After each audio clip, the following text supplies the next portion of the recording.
Bonjour à toutes et à toutes. Mes chers collègues, nous organisons ce jour une table ronde sur un sujet important dont je pense que nous entendrons encore beaucoup parler à l'avenir, l'école et l'intelligence artificielle. Pour l'occasion, nous avons l'honneur de recevoir plusieurs experts de ce thème et je commencerai leur présentation par la seule femme de cette table ronde, Madame Florence Biot, sous-directrice de la transformation numérique à la direction du numérique de l'éducation au ministère de l'Éducation nationale, de la jeunesse, des sports et des Jeux olympiques et paralympiques. Monsieur Daniel Andler, mathématicien et philosophe, professeur émérite de l'Université Paris-Sorbonne. Monsieur Colin de la Higuera, professeur en informatique à Nantes Université. Et Monsieur Tricot, professeur en psychologie cognitive à l'Université Paul-Valéry Montpellier 3 et co-responsable du CNESCO. Je vais y arriver ce matin. Et donc, Monsieur Tricot est avec nous par visioconférence et devra nous quitter à 10h30. Et je vous remercie tous les quatre pour votre présence ce matin.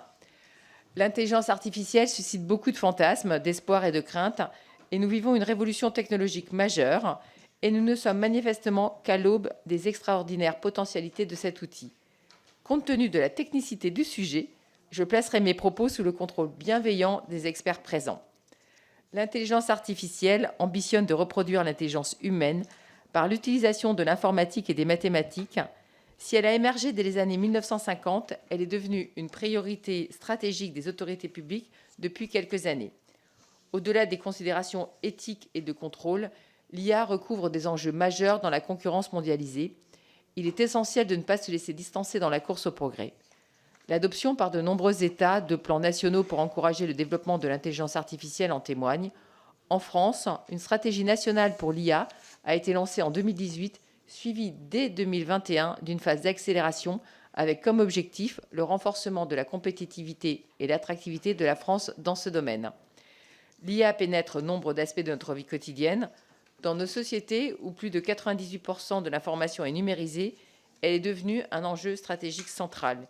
L'économie, le droit, l'éthique, la santé, la défense nationale, la sécurité, la communication, le social, la culture et la politique sont fortement touchés par l'émergence et le développement de l'IA. L'éducation n'échappe pas à cette dynamique. Et j'illustrerai mes propos par deux exemples récents. Un article paru fin janvier dans la revue Acteurs publics avec pour titre « L'éducation nationale renforce l'utilisation de l'IA dans toutes les classes du CP à la seconde » et un colloque de l'Association française des acteurs de l'éducation prévu les 22, 23 et 24 mars prochains sur le thème « École et intelligence artificielle, je t'aime moi non plus », dont une partie des orateurs est parmi nous ce matin. Donc, les questions qui entourent les rapports entre l'IA et l'école sont nombreuses et variées. Elles portent sur la formation des enseignants et plus largement des cadres de l'éducation nationale, sur les clés à donner aux jeunes face au risque de désinformation, sur l'intégration de l'IA dans les pratiques pédagogiques, sur la sécurité des usages numériques, sur les moyens de lutte contre la tricherie et encore beaucoup d'autres sujets. Et avant de laisser la parole à mes collègues, je me risquerai à poser deux questions. D'une part, que recouvre la notion d'IA générative ? Peut-on dire que c'est une IA 2.0 ? D'autre part, quels sont les moyens actuellement mis en œuvre ou à imaginer pour éviter que des élèves développent une dépendance excessive à l'outil dont l'utilisation serait intrinsèquement plus aisée que la pensée analytique et critique ? Et sans plus attendre, je vais céder la parole à Madame Biot, si elle en est d'accord, et puis nous continuerons avec l'ordre que j'ai énoncé au départ. Alors, attendez, il faut que vous appuyiez sur le... Voilà. Bonjour à toutes et tous. Je répondrai plutôt à la seconde question. Je crois que les experts sont mieux placés pour la première. Alors, j'ai les 5 minutes là où je réponds seulement à la question. Non, vous avez les 5 minutes des propos liminaires et ensuite vous pouvez répondre à la question. D'accord. Mais voilà, c'était... Je m'informe des règles. Oui, tout à fait. Je voudrais dire d'abord que c'est au cœur de la classe et dans les interactions entre le professeur et les élèves, entre les élèves également, que se construisent les apprentissages. Je commence par ce propos liminaire pour lever un certain nombre de craintes par rapport à la politique publique de l'IA à l'école, parce qu'il y a une politique publique de l'IA à l'école, pour dire que nous n'envisageons pas au ministère de remplacer en quoi que ce soit le professeur et son expertise, sa professionnalité par des outils numériques, mais que nous envisageons plutôt les outils numériques comme des assistants du professeur, pour l'aider dans les apprentissages et dans l'enseignement. Un assistant, c'est une intelligence augmentée, encore qu'on puisse discuter de la question de l'intelligence quand on parle de technique. Je crois qu'on y reviendra sans doute sur ce sujet. Mais en tout cas, nous le voyons comme un assistant. Et également, deuxième chose, on promeut un usage raisonné du numérique et de l'IA, essentiellement pour personnaliser les apprentissages et individualiser la progression des élèves. Je reviendrai sur ces deux aspects, personnalisés et individualisés. Les outils numériques et ceux qui intègrent l'IA, bien sûr, sont utiles pour simplifier certaines tâches, favoriser le travail en groupe, puisque vous savez, si vous en avez utilisé, qu'il y a des algorithmes qui permettent de créer des groupes entre les élèves, de créer des groupes de niveau dont on parle tant. Et ça permet de libérer du temps pour les professeurs qui peuvent davantage s'intéresser aux élèves en difficulté. Également, on a des outils qui permettent un soutien scolaire efficace, mais c'est une technologie à utiliser de manière raisonnée avec un accompagnement adapté. Alors, je donnerai quelques cas d'usage tout de suite pour entrer dans le concret. Par exemple, dans l'enseignement des langues vivantes. On peut progresser à l'oral grâce à la reconnaissance vocale. Et on a un outil qui s'appelle Captain Kelly qu'on a mis en place pour tous les professeurs des écoles qui le souhaitent à l'école élémentaire. Tout le monde n'est pas natif, ne parle pas anglais de façon courante, aisée. C'est compliqué pour un professeur des écoles. Or, on lui demande d'enseigner l'anglais. Donc, Captain Kelly, moi, je l'ai essayé. Je vous encourage vraiment, si vous pouvez, avoir des professeurs qui l'utilisent. C'est un logiciel qui permet de répéter, paraphraser, mémoriser. Donc, les élèves sont autour du professeur qui manipule l'outil. Les élèves on leur pose des questions, ils répondent. Et ils ont en face d'eux un outil qui a utilisé la voix d'une comédienne qui a une voix d'abord très impactante et ensuite un accent parfait. Voilà. Et donc ça peut fonctionner. C'est un outil qui utilise l'intelligence artificielle et qui s'adapte à la progression de l'élève. Donc on peut l'utiliser. Alors il est recommandé que ce soit l'enseignant qui utilise l'outil, qui le manipule. Ça peut s'utiliser en autonomie, mais pour des élèves qui savent utiliser l'outil. Et il y a de nombreuses situations pédagogiques qui ont été créées autour de Captain Kelly. Je donne d'autres cas d'usage de l'IA dans l'enseignement des maths et du français.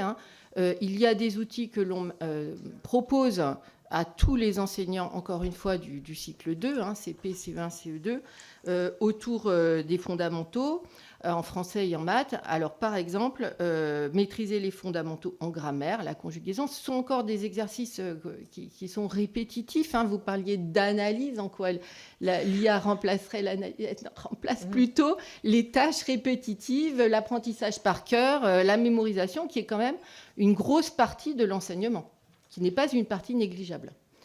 Donc là, pour le calcul, la géométrie et même pour l'écriture, on a des outils basés sur l'IA et qui aujourd'hui sont utilisés. Les P2IA, les partenariats d'innovation et intelligence artificielle, ce sont des formes de marché public que l'on a développées au cycle 2 mais qui commencent maintenant au cycle 3 et qu'on va aussi mettre en place au cycle 4. Ce sont des outils qui sont créés avec les enseignants, les EdTech et les laboratoires de recherche. Donc, c'est un partenariat qui dure très longtemps puisque les outils, on les met en recherche et développement pendant plus d'1 an, on les met en test, on les améliore. Donc, ce ne sont pas des outils sortis de nulle part et pas ancrés dans la réalité des besoins des enseignants. Ce sont au contraire des formes de marché public qui permettent l'innovation avec les professeurs. Donc aujourd'hui, on a 53 000 professeurs et 1,3 million d'élèves qui utilisent ces outils. Donc ça n'est pas négligeable non plus. On ne s'appuie pas sur des petits échantillons. Et on fait des analyses d'impact pour savoir si ces outils sont aussi efficaces qu'on a pu le penser dans la phase de développement.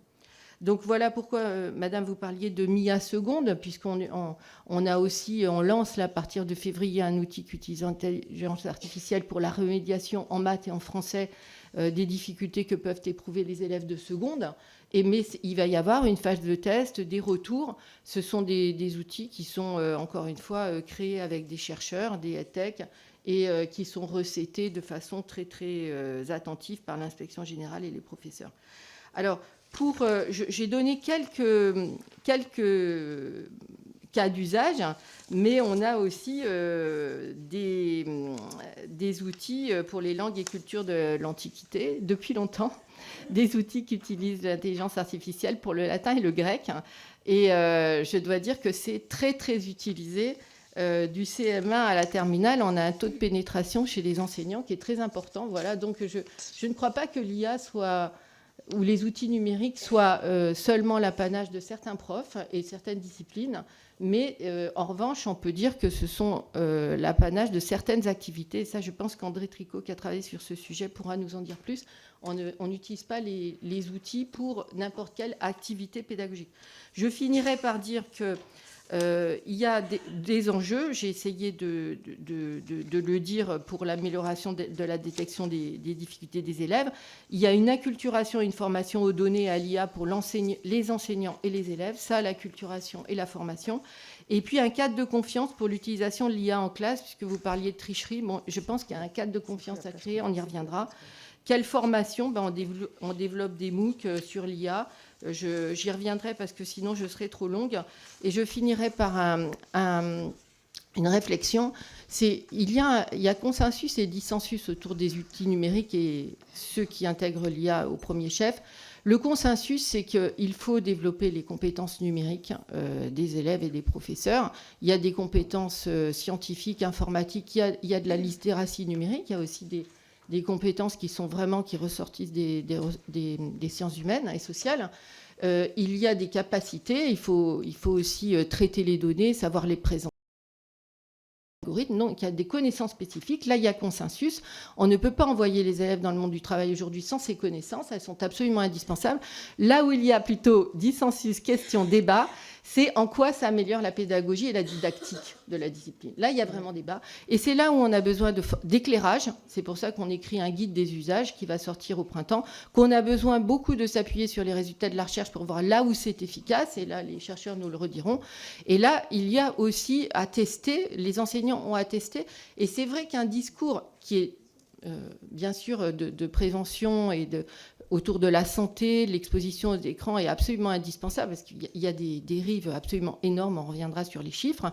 Néanmoins, il ne faut pas que ce discours-là occulte le fait qu'on a besoin de ces compétences, qu'on a besoin d'une certaine aisance dans l'usage des outils et qu'un discours pas clair sur le sujet, en fait, conduit les enseignants à se rétracter vers une pédagogie qui est plus facile pour eux parce qu'ils la maîtrisent. Les outils numériques, c'est compliqué. Il va falloir se former, c'est compliqué aussi parce qu'il y a du matériel, il y a de la connectivité. Donc voilà, il ne faudrait pas non plus que ce qui a du mal à se mettre en place, en fait, en classe, cette acculturation, cette culture soit freinée, en fait, par un repli de la pédagogie, de la didactique sur des choses plus traditionnelles qui ont leur place. Mais encore une fois, il y a des compléments numériques intéressants. Merci beaucoup, Madame Biot. Monsieur Daniel Andler. Merci, Madame la Présidente. Ce que je viens d'entendre est parfait, très, très intéressant. Je n'ai aucune critique à y adresser, mais je voudrais faire remarquer d'emblée une tension invisible, mais que je vais rendre visible tout de suite, entre la première phrase de la Présidente et ce que nous venons d'entendre. La Présidente a dit l'intelligence artificielle, c'est un projet qui consiste à fabriquer des outils intelligents. Voilà. Quant à ma voisine, elle a parlé d'outils numériques. Les outils numériques, ça existe depuis longtemps. Word, Excel, tout ça, ça existe depuis longtemps. Ça n'a pas jeté un trouble particulier dans les chaumières. Et en fait, nous mettons le doigt sur une méprise fondamentale. À savoir que le projet de l'intelligence artificielle, de ce qu'on appelle IA ou AI en anglais, c'est bel et bien de créer des outils intelligents, point barre. Alors, de quoi parlons-nous? Parlons-nous effectivement d'entités artificielles qui vont être intelligentes et vont donc par conséquent pouvoir prendre par exemple la place de Madame la Présidente dans quelques décennies, ou la place du professeur, ou parlons-nous d'outils numériques, ce qui est au fond assez, assez inoffensif. C'est merveilleux d'avoir des outils qui soient numériques ou pas numériques. C'est toujours bien d'avoir des outils, n'est-ce pas? Donc, cette méprise, elle est installée au cœur de l'intelligence artificielle, du projet intelligence artificielle. Et il faut y prendre garde d'autant plus que l'intelligence artificielle des débuts, celle des années 50, et il y a des citations merveilleuses des pères de l'intelligence artificielle, Herbert Simon, Marvin Minsky, Frank Rosenblatt et d'autres, qui vous expliquent que d'ici quelques années, on était dans les années 50, n'est-ce pas? D'ici quelques années, nous aurons donc des outils, des machines intelligentes, et que ce rêve qui avait été mis sous le boisseau au profil de la vision plus modeste, des outils, des trucs qui vont nous aider à faire ceci, cela, à gagner une partie de dames, à organiser le circuit des bus scolaires en région Aquitaine, etc. Eh bien, le rêve d'avoir une véritable intelligence est revenu. Et vous êtes tous inondés, je suppose, d'articles et d'annonces et de posts sur les blogs disant que l'intelligence artificielle, ce qu'on appelle aujourd'hui l'intelligence artificielle générale, est sur le point d'arriver, grâce justement à l'IA générative dont Madame la Présidente a parlé. Alors, une fois qu'on est conscient, disons, de cette ambiguïté ou de cette tension qui est au cœur du projet même d'intelligence artificielle, on peut commencer à réfléchir à la manière dont on va mettre ça en musique.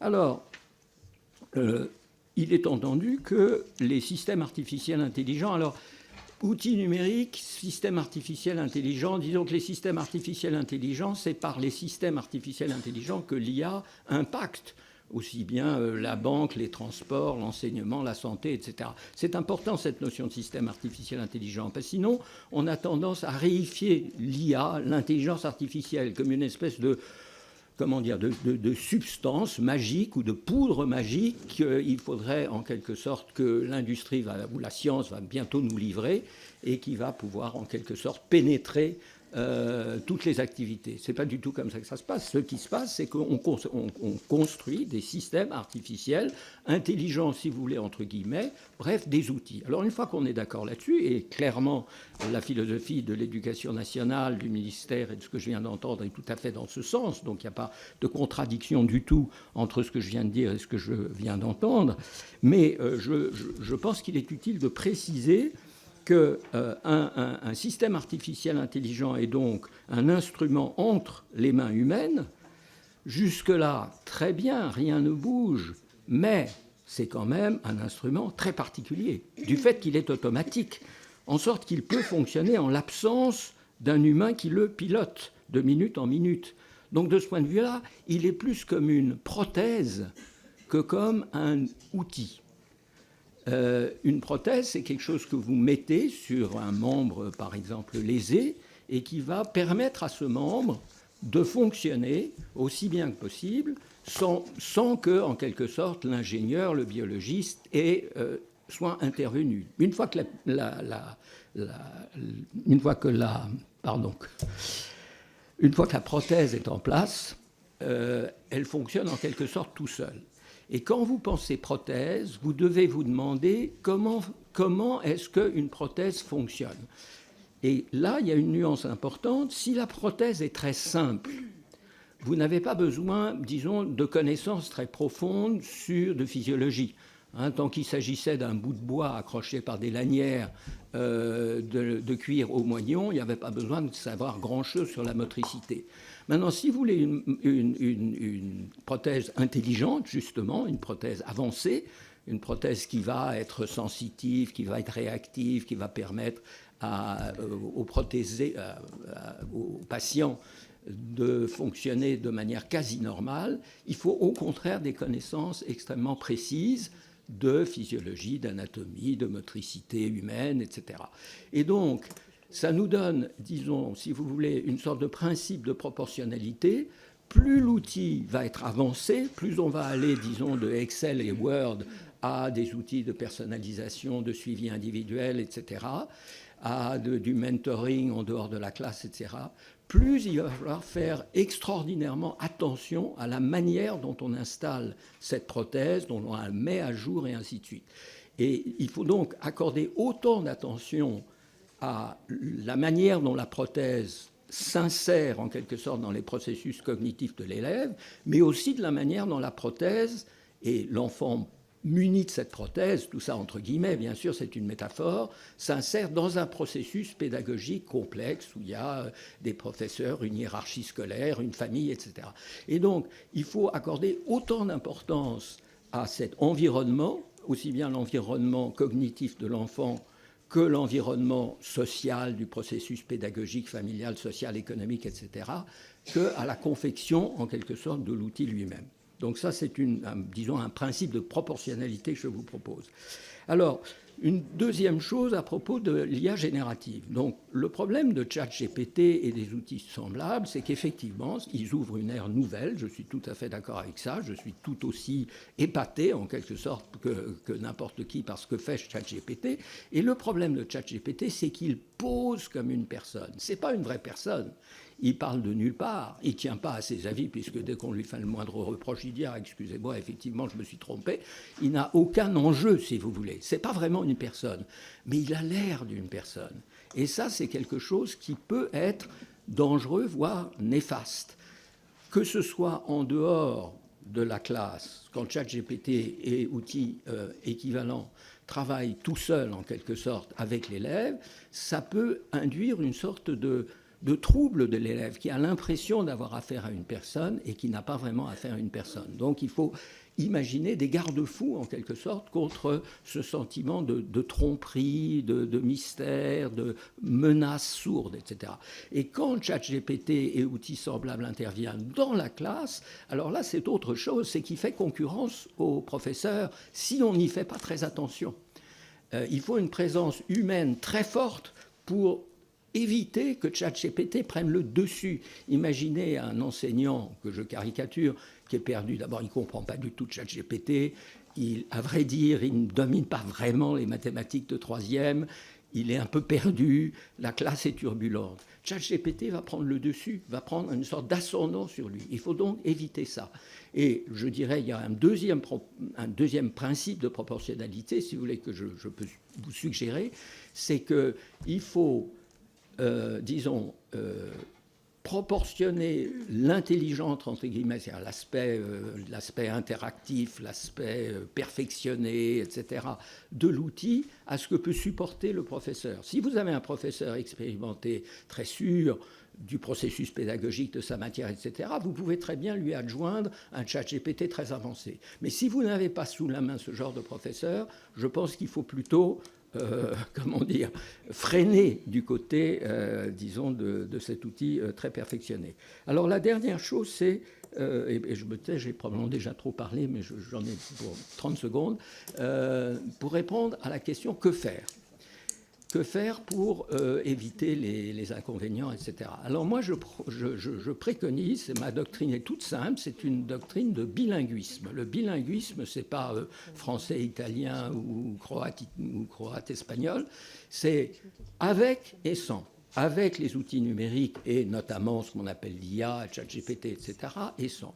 Il faut qu'aussi bien les professeurs que les élèves soient éduqués et fonctionne dans les deux systèmes, avec et sans. Pourquoi ? Avec, évidemment, puisque, comme l'a dit ma voisine très bien, ils ont besoin de connaître ces instruments et d'en tirer le meilleur parti dans leur vie professionnelle, leur vie sociale, etc. Ils seraient complètement handicapés par rapport à leurs congénères qui, eux, maîtrisent ces outils. Donc, il est indispensable de les utiliser. Et puis, ils aident énormément à fonctionner. Donc, il faut absolument qu'ils connaissent ces outils très bien. Mais il faut aussi qu'ils sachent s'en passer. Pour 3 raisons. Premièrement, parce qu'ils doivent apprendre ce que c'est que écrire, compter, penser, réfléchir, raisonner, passer d'une idée vague à une idée précise, etc. Si c'est fait automatiquement, eh bien, ils ne l'apprendront pas. Deuxième temps, ils vont même perdre l'idée de ce que c'est que quelque chose de bien écrit, de bien pensé, de bien raisonné. Au début, ils ne sauront plus le faire, mais au moins ils auront gardé la norme. Et puis, au bout d'un certain nombre d'années ou de générations, ils l'auront complètement perdu. Donc il faut absolument qu'ils conservent cette idée du travail bien fait, fait par l'homme, par l'être humain, etc. La deuxième raison, c'est que de temps en temps, la technologie ne marche pas. Alors quand elle ne marche pas, on est perdu. Regardez les gens, quand ils sortent, il n'y a plus de réseau, ils ne savent plus s'orienter dans une ville ou sur une carte, parce qu'ils ne savent même pas ce qu'est une carte. Et la troisième raison, c'est qu'on va peut-être constater au bout d'un certain nombre de générations, de temps, quand on aura expérimenté sur des dizaines de millions d'élèves pendant très longtemps, on va peut-être s'apercevoir que ça ne les forme pas comme nous le souhaiterions. Il faudrait qu'on puisse revenir en arrière. Si on a des élèves et des professeurs bilingues, dans ce sens un peu particulier que je viens de dire, alors on pourra revenir en arrière. Voilà, excusez-moi d'avoir été peut-être trop long. Merci, Monsieur Daniel Andler. Je vais passer la parole à Monsieur Colin de la Higuera. Bonjour, madame. Le micro. Madame la Présidente, mesdames et messieurs, merci de nous écouter. Je vais compléter, je vais répondre aussi à vos questions. Donc je dirais quand même avant de commencer, je suis aussi universitaire, mais je suis informaticien. J'ai fait ma recherche sur l'intelligence artificielle et sur ce qu'on appelle le machine learning, apprendre. Donc je faisais apprendre des grammaires. La machine devait apprendre des grammaires. Bon, et ensuite, je me suis converti effectivement à faire de l'IA et de l'éducation, chose que je fais avec les universités, avec le ministère de l'Éducation nationale ou avec l'UNESCO, qui est aussi un grand acteur sur ces questions aujourd'hui. Donc, dans les 5 minutes, un petit peu moins, qu'il me reste, j'ai 5 points très rapides que je vais essayer de placer. Donc, le premier, c'est, ça revient quand même à ce qui a été dit avant, c'est on est sur des choses absolument pas définitives. Ça rend compliqué le débat. On n'est pas sur des choses sur lesquelles on a de grandes certitudes. Peut-être quelques-unes, on peut être à peu près certain que ça va rester, que ce n'est pas quelque chose qui va être un mirage et qui va disparaître. Il suffit de regarder les sommes considérables qui sont mises sur la table pour se rendre compte que ces objets, que cette IA va rester. Ensuite, là-dessus, de se rendre compte qu'on n'a pas eu le temps de regarder, on n'a pas suivi des cohortes d'élèves pour savoir, 5 ans, 10 ans après, ce qui se passe. Donc il faut qu'on ait de la prudence dans tout ce qu'on va proposer. Mais prudence ne veut pas dire ne rien faire. Ça veut juste dire qu'il faut être conscient du fait qu'on est sur quelque chose qui a besoin d'être traité et sur lequel on n'a pas nécessairement les outils habituels. Alors on a quand même des outils, on a des rapports, on a des gens qui ont beaucoup travaillé. Il y a des rapports de la DNE, j'en vois ici. On a aussi des rapports de l'UNESCO, des rapports du Conseil de l'Europe, des rapports de la Commission et des rapports beaucoup sur l'éthique. Donc un point qui va être important aussi quand on va parler à l'école. Donc ça, c'était mon premier point. On ne sait pas tout, mais il s'est déjà dit des choses et on a des gens qui ont quand même réfléchi sans avoir nécessairement tant d'expérimentation que ça. Le deuxième point, peut-être le plus important, c'est de dire que la question n'est pas faut-il mettre l'IA à l'école. L'IA est à l'école. D'accord ? C'est une réalité. Et c'est une réalité qui précède ChatGPT. C'est-à-dire, même il y a déjà 2-3 ans, quand on a commencé un projet qui s'appelait AI30 et qui a permis à la France de prendre un temps d'avance dans la formation de ses enseignants, on avait déjà commencé à voir très très vite que nos profs de langue avaient ce problème qui était que pendant qu'on leur qu'ils donnaient des choses à faire à leurs élèves à la maison utilisaient des outils que vous utilisez sans doute aussi pour faire de la traduction et les détournaient pour finalement faire les activités qu'ils devaient faire autrement. Donc c'était un problème pour eux. Et bien entendu, l'avalanche ChatGPT a posé d'autres questions à l'école, comme par exemple toute la question du contrôle continu. Et avec le baccalauréat, ce sont des vrais problèmes. Donc c'est pas penser de se dire demain l'IA sera vraiment là, il faudra... Non, on a déjà l'enjeu là. Troisième point, c'est que mis ensemble, on est en train de dire il y a une urgence et en même temps, on a du mal à prendre des décisions. Alors est-ce qu'il y a des bonnes décisions à prendre ? Oui, la première, c'est la formation des enseignants. D'ailleurs, ça, c'est clair. C'est des enseignants qui doivent être formés, non pas pour être des enseignants d'IA. D'accord ? On n'a peut-être pas, on reviendra, ce sera un petit peu après, le point de savoir s'il faut commencer à enseigner l'IA. Mais par contre, il faut des enseignants pour ne pas être dans les situations d'inconfort que vous dénonciez tout à l'heure. Alors, l'IA va être là, l'enseignant pourra ou pourra pas choisir comment il l'utilise en classe, mais ce qu'il ne pourra pas choisir, c'est comment les élèves vont l'utiliser à la maison. Et si vous nous donnez des chiffres sur la quantité de temps d'écran qui est utilisé, on verra que la question, elle est réelle. Ils vont, parce qu'ils utilisent déjà, d'accord, y compris à l'âge de 7 ans, l'IA à la maison. Alors, les systèmes, les jeux, un certain nombre d'outils qu'ils utilisent contiennent déjà de l'IA. Donc l'IA va être là de toute façon. Donc la formation des enseignants pour en faire des gens qui ont un temps d'avance sur l'IA, elle est nécessaire. La bonne nouvelle, c'est qu'effectivement, ça a déjà été commencé et donc il faudra juste continuer. Donc la quatrième, c'est d'être plus prospectif et plus positif aussi. Donc l'IA qui arrive, moi je la vois plutôt comme un médium. Aujourd'hui, quand on utilise ChatGPT, on va l'utiliser pour finalement poser des questions un peu comme on poserait des questions à Google. Or, quelque part, nos étudiants, alors cette fois-ci, c'est plus les élèves, c'est plutôt les étudiants que moi je vois à l'université, l'utilisent d'une façon très différente. Ils l'utilisent finalement pour s'approprier la connaissance, le modium entre eux et la connaissance. Ils prennent un texte qu'ils ne comprennent pas, ils demandent à ChatGPT de reformuler. Si le texte est écrit en une autre langue, ils vont utiliser ChatGPT ou un autre outil pour l'obtenir en français. Si c'est trop long, ils vont obtenir un résumé. Si c'est complexe et brouillon, ils vont dire donne-moi ça en 10 points. Extrais-moi les 10 points principaux d'eux. Donc l'IA est un médium pour accéder à la connaissance. Et j'ai plus l'impression que demain, on va voir une école dans laquelle l'enseignant, qui choisissent d'utiliser l'IA ou pas, n'y change pas grand-chose. Les élèves, eux, vont l'utiliser. Eux vont avoir accès à des outils qui vont finalement s'adapter aux élèves, si ce n'est pas déjà le cas, en tout cas c'est déjà le cas au niveau du supérieur, qui vont l'utiliser comme intermédiaire, comme médium pour faire ça. Donc si c'est un médium, si c'est un outil important d'accès à la connaissance, il peut aussi devenir un outil inéquitable. Certains élèves sauront le faire et d'autres pas. Et là, on tombe logiquement dans le rôle de l'école. Pour que ce ne soit pas inéquitable, il va falloir trouver le moyen de former à l'utilisation, mais aussi à la compréhension un peu fine de comment fonctionne ce genre d'outil. Et puis, ce quatrième point, on va entraîner un cinquième que j'ai entendu un tout petit peu aborder, qui est que, et c'est des choses qu'on commence à voir, l'IA qui arrive à l'école, c'est aussi la remise en question de connaissances. Alors, c'est injuste, parce qu'on a plein de raisons pour dire qu'il ne faut pas jeter les connaissances fondamentales. Mais on le voit en discutant avec nos collègues enseignants, c'est des élèves qui se demandent mais à quoi bon apprendre cela, puisque finalement la connaissance, elle est là. Je vais pouvoir utiliser ChatGPT pour aller chercher la connaissance, un peu comme j'ai juste besoin d'un tuto au moment où j'en ai besoin, plutôt que d'avoir besoin de passer par quelque chose.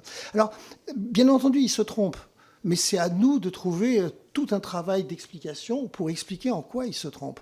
Pour expliquer que même si, effectivement, demain, on pourra utiliser son téléphone portable pour se promener à Londres et pour faire à peu près tout ce qu'on veut, pourquoi il y a un intérêt, pourquoi est-ce qu'on a envie d'apprendre une langue étrangère? Mais ce travail-là, il reste à faire. Donc, il ne s'agit pas de penser qu'on jette toutes les matières de l'école, mais il s'agit de, en tout cas, réfléchir à pourquoi on les enseigne et de retrouver des raisons de passionner ou que eux se passionnent à l'ère de l'IA. Pour conclure, dire qu'on est à un moment où on voit c'est un sujet compliqué, on voit qu'on n'a pas nécessairement le recul, on peut avoir un petit peu peur, et donc on peut être tenté par un principe de précaution. Principe de précaution qui serait de dire on ne fait rien, on attend de voir, on voit ce qui se passe. Mais peut-être qu'il faut un principe de précaution, mais peut-être que c'est l'autre. C'est-à-dire le principe de précaution en train de dire on sait que de toute façon il faut y aller intelligemment, progressivement, avec effectivement les chercheurs, les ministères, les enseignants. Dire un petit détail peut-être pour finir, les enseignants quand ils sont interrogés, ils en ont un petit peu peur, un petit peu comme tout le monde, mais ils ont plutôt envie d'y aller et là on a des enquêtes qui semblent le montrer. Voilà, merci. Merci beaucoup, Monsieur Colin de la Higuera. Monsieur Tricot, c'est à vous. Merci, Madame la Présidente. Alors, J'espère que vous m'entendez bien. on est en train de...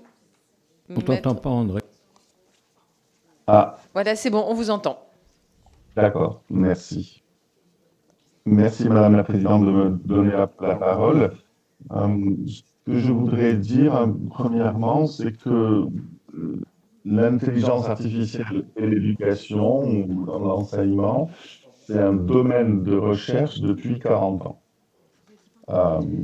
Est-ce que vous pouvez parler un petit peu plus près de votre micro parce que dans la salle, on vous entend D'accord. faiblement. D'accord. Merci Ok, beaucoup. ok, je vais essayer de... Hop, je monte un petit peu mon volume en entrée, et voilà. Donc, première chose que je disais, comme domaine de recherche, l'IA en éducation, l'IA en enseignement, c'est un domaine ancien. Les premiers grands papiers du domaine ont été publiés au début des années 1980. Je parle de systèmes intelligents pour l'enseignement, entièrement développés et fonctionnants. Ce qui est intéressant, c'est que l'IA en éducation, l'IA en enseignement, c'est un domaine ancien. Les premiers grands papiers du domaine ont été publiés au début des années 1980. Je parle de systèmes intelligents pour l'enseignement entièrement développés et fonctionnants. Ce qui est Les premières revues et les premiers grands colloques internationaux sur le sujet datent de 1989 pour la première revue et 1988 pour le premier grand colloque international. Donc on a énormément de travaux de recherche dans le domaine qui sont anciens. La première génération d'intelligence artificielle en éducation, celle de la fin des années 70 et toutes les années 80, était effectivement très orientée vers les intelligent tutoring systems, donc les systèmes d'enseignement intelligent qui effectivement avaient comme ambition d'enseigner, voire d'enseigner à la place des enseignants. Et cette ambition-là pour l'intelligence artificielle, elle est globalement un échec. Ce n'est pas que ça n'a pas fonctionné techniquement. Il y a eu des tests en laboratoire qui montraient l'efficacité de tel ou tel système, notamment les travaux de John Anderson sur l'enseignement de la géométrie à Carnegie Mellon. Mais globalement, ça ne servait à rien dans le concret. Ça ne servait à rien dans les salles de classe, dans les écoles. Il y a eu bien entendu tout un tas d'autres courants de la recherche et comme l'a dit la première intervenante de façon très très importante, tout ça, ça a interagi avec un autre domaine plus général qui est celui du numérique en éducation. Et en gros, on a eu d'autres directions de recherche sur l'enrichissement des environnements d'apprentissage, la définition de nouveaux contenus d'enseignement, comme ça vient d'être dit, et puis certains domaines, certaines fonctions pédagogiques particulières dans lesquelles ces outils-là, des plus sophistiqués aux moins sophistiqués, ont vraiment fait preuve de leur plus-value. Peut-être que la fonction pédagogique la plus connue, qui bénéficie des apports de ces outils-là, c'est la fonction de feedback, de feedback évaluatif. C'est-à-dire l'élève produit quelque chose et la machine produit une réponse, par exemple. On est capable de programmer, notamment dans un domaine assez bien défini, si la réponse de l'élève est correcte ou pas correcte, et de lui fournir un retour sur sa réponse. Donc, tout ça pour dire que ça existe depuis longtemps. Remplacer les enseignants, ça fait 30 ans qu'on a compris que non seulement ça ne marchait pas, mais ensuite ça servait à rien. Et je crois qu'on a fini par comprendre, et ça a déjà été évoqué par mes prédécesseurs dans cette table ronde, que le fond du problème, tel qu'on peut le poser, c'est qu'il y a une grande différence entre apprendre et enseigner. Apprendre, chacune et chacun d'entre nous, nous apprenons tous les jours. Nous apprenons en interagissant avec notre environnement, et les champions du monde de l'apprentissage ainsi, par interaction avec l'environnement, ce sont les enfants. Pourquoi, alors que les enfants ont une énorme capacité d'apprentissage, les sociétés humaines ont créé des écoles? C'est parce que grandir en apprenant de cette façon, ça ne suffit pas. Pour devenir de futurs adultes dans nos sociétés complexes, nos sociétés ouvertes, nos sociétés démocratiques, il faut des connaissances que le simple fait de grandir ne permet pas d'apprendre. Et pour transmettre ces connaissances, pour permettre aux enfants d'apprendre, il faut des écoles, et je suis désolé de le dire de façon aussi peu séduisante, enseigner à l'école repose sur l'exercice de 4 contraintes. La contrainte du temps, ce ne sont pas les enfants qui choisissent quand on apprend. La contrainte du lieu, ce ne sont pas les enfants qui choisissent où ils apprennent. La contrainte des savoirs, ce ne sont pas les enfants qui choisissent ce qu'il faut apprendre. Et enfin, la contrainte des tâches, ce ne sont pas les enfants qui choisissent comment apprendre. Et c'est ça l'école, c'est construire des institutions, des lieux de travail dans lesquels on rend acceptable l'exercice de ces 4 contraintes. On donne du sens, comme vient de le dire mon prédécesseur, à l'exercice de ces 4 contraintes. On rend ces 4 contraintes porteuses de la construction d'individus. Et là, je crois que ça, c'est une œuvre de la société, de donner du sens à ces 4 contraintes, de faire que ces 4 contraintes permettent aux enfants de comprendre qu'ils sont en train de se construire comme grands adolescents et comme adultes. Et je crois que pour ça, les machines n'ont pas grand-chose à faire. Pour répondre à votre question, Madame la Présidente, je crois que ce qui est en train de se passer avec cette nouvelle génération d'intelligence artificielle, et notamment du côté des IA génératives, est effectivement très important et très important pour l'école. Je crois que ce qui est en train de se passer, par exemple, avec ChatGPT, pour les tâches scolaires qui sont extrêmement répandues, qui sont les tâches de production de texte, est équivalent avec ce qui s'est passé, est équivalent à ce qu'il s'est passé avec l'arrivée des machines à calculer dans les classes de mathématiques dans les années 1980. Est équivalent avec l'arrivée de Google dans les tâches de recherche documentaire et de préparation d'exposés à la fin des années 90, début des années 2000. C'est très important ce qui s'est passé à ces 2 moments-là. C'est-à-dire que certaines tâches, résoudre des problèmes mathématiques, réaliser une recherche documentaire, ont été profondément modifiées. Mais à quoi ça a servi l'arrivée des calculatrices dans les classes de mathématiques? Je vous rappelle que dans les années 80, beaucoup de gens pensaient que c'était la fin, puisque les machines à calculer allaient rendre vain l'enseignement des mathématiques.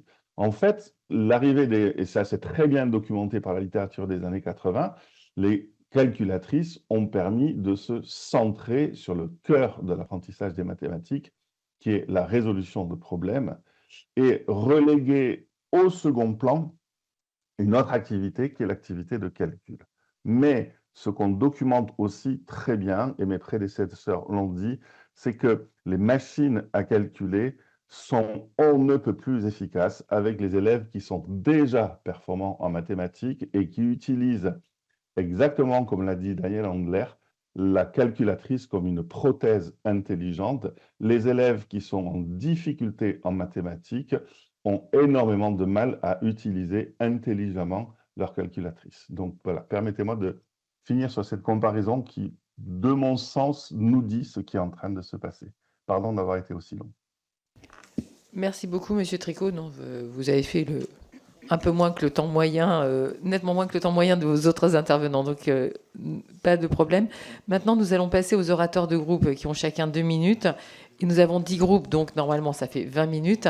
Et donc, vous serez obligés... Non, mais sans machine à calculer, donc ça, c'est juste extraordinaire.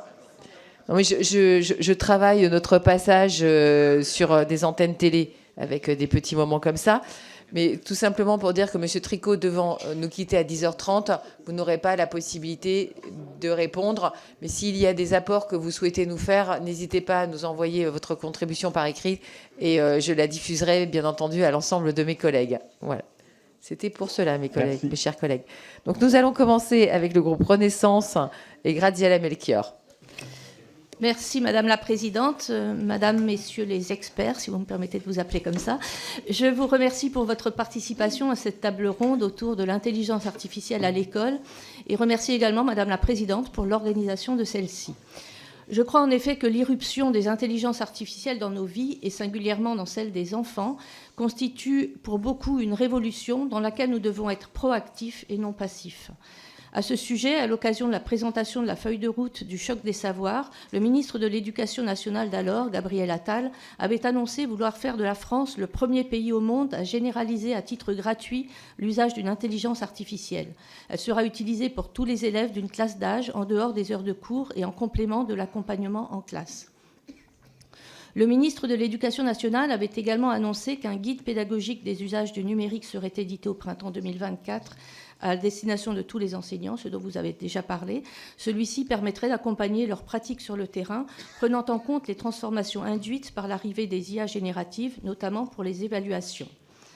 La progression des élèves repose aujourd'hui grandement sur l'interaction humaine entre enseignants et élèves dans la relation pédagogique.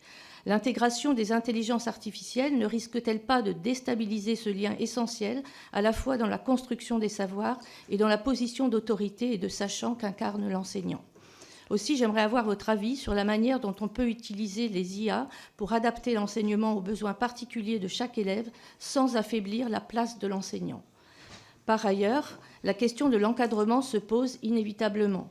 N'oublions pas que cela a été le cas de la calculatrice, qui est un outil qui a transformé l'enseignement du calcul, mais qui a fait l'objet depuis de longues années d'un encadrement précis sur son usage scolaire.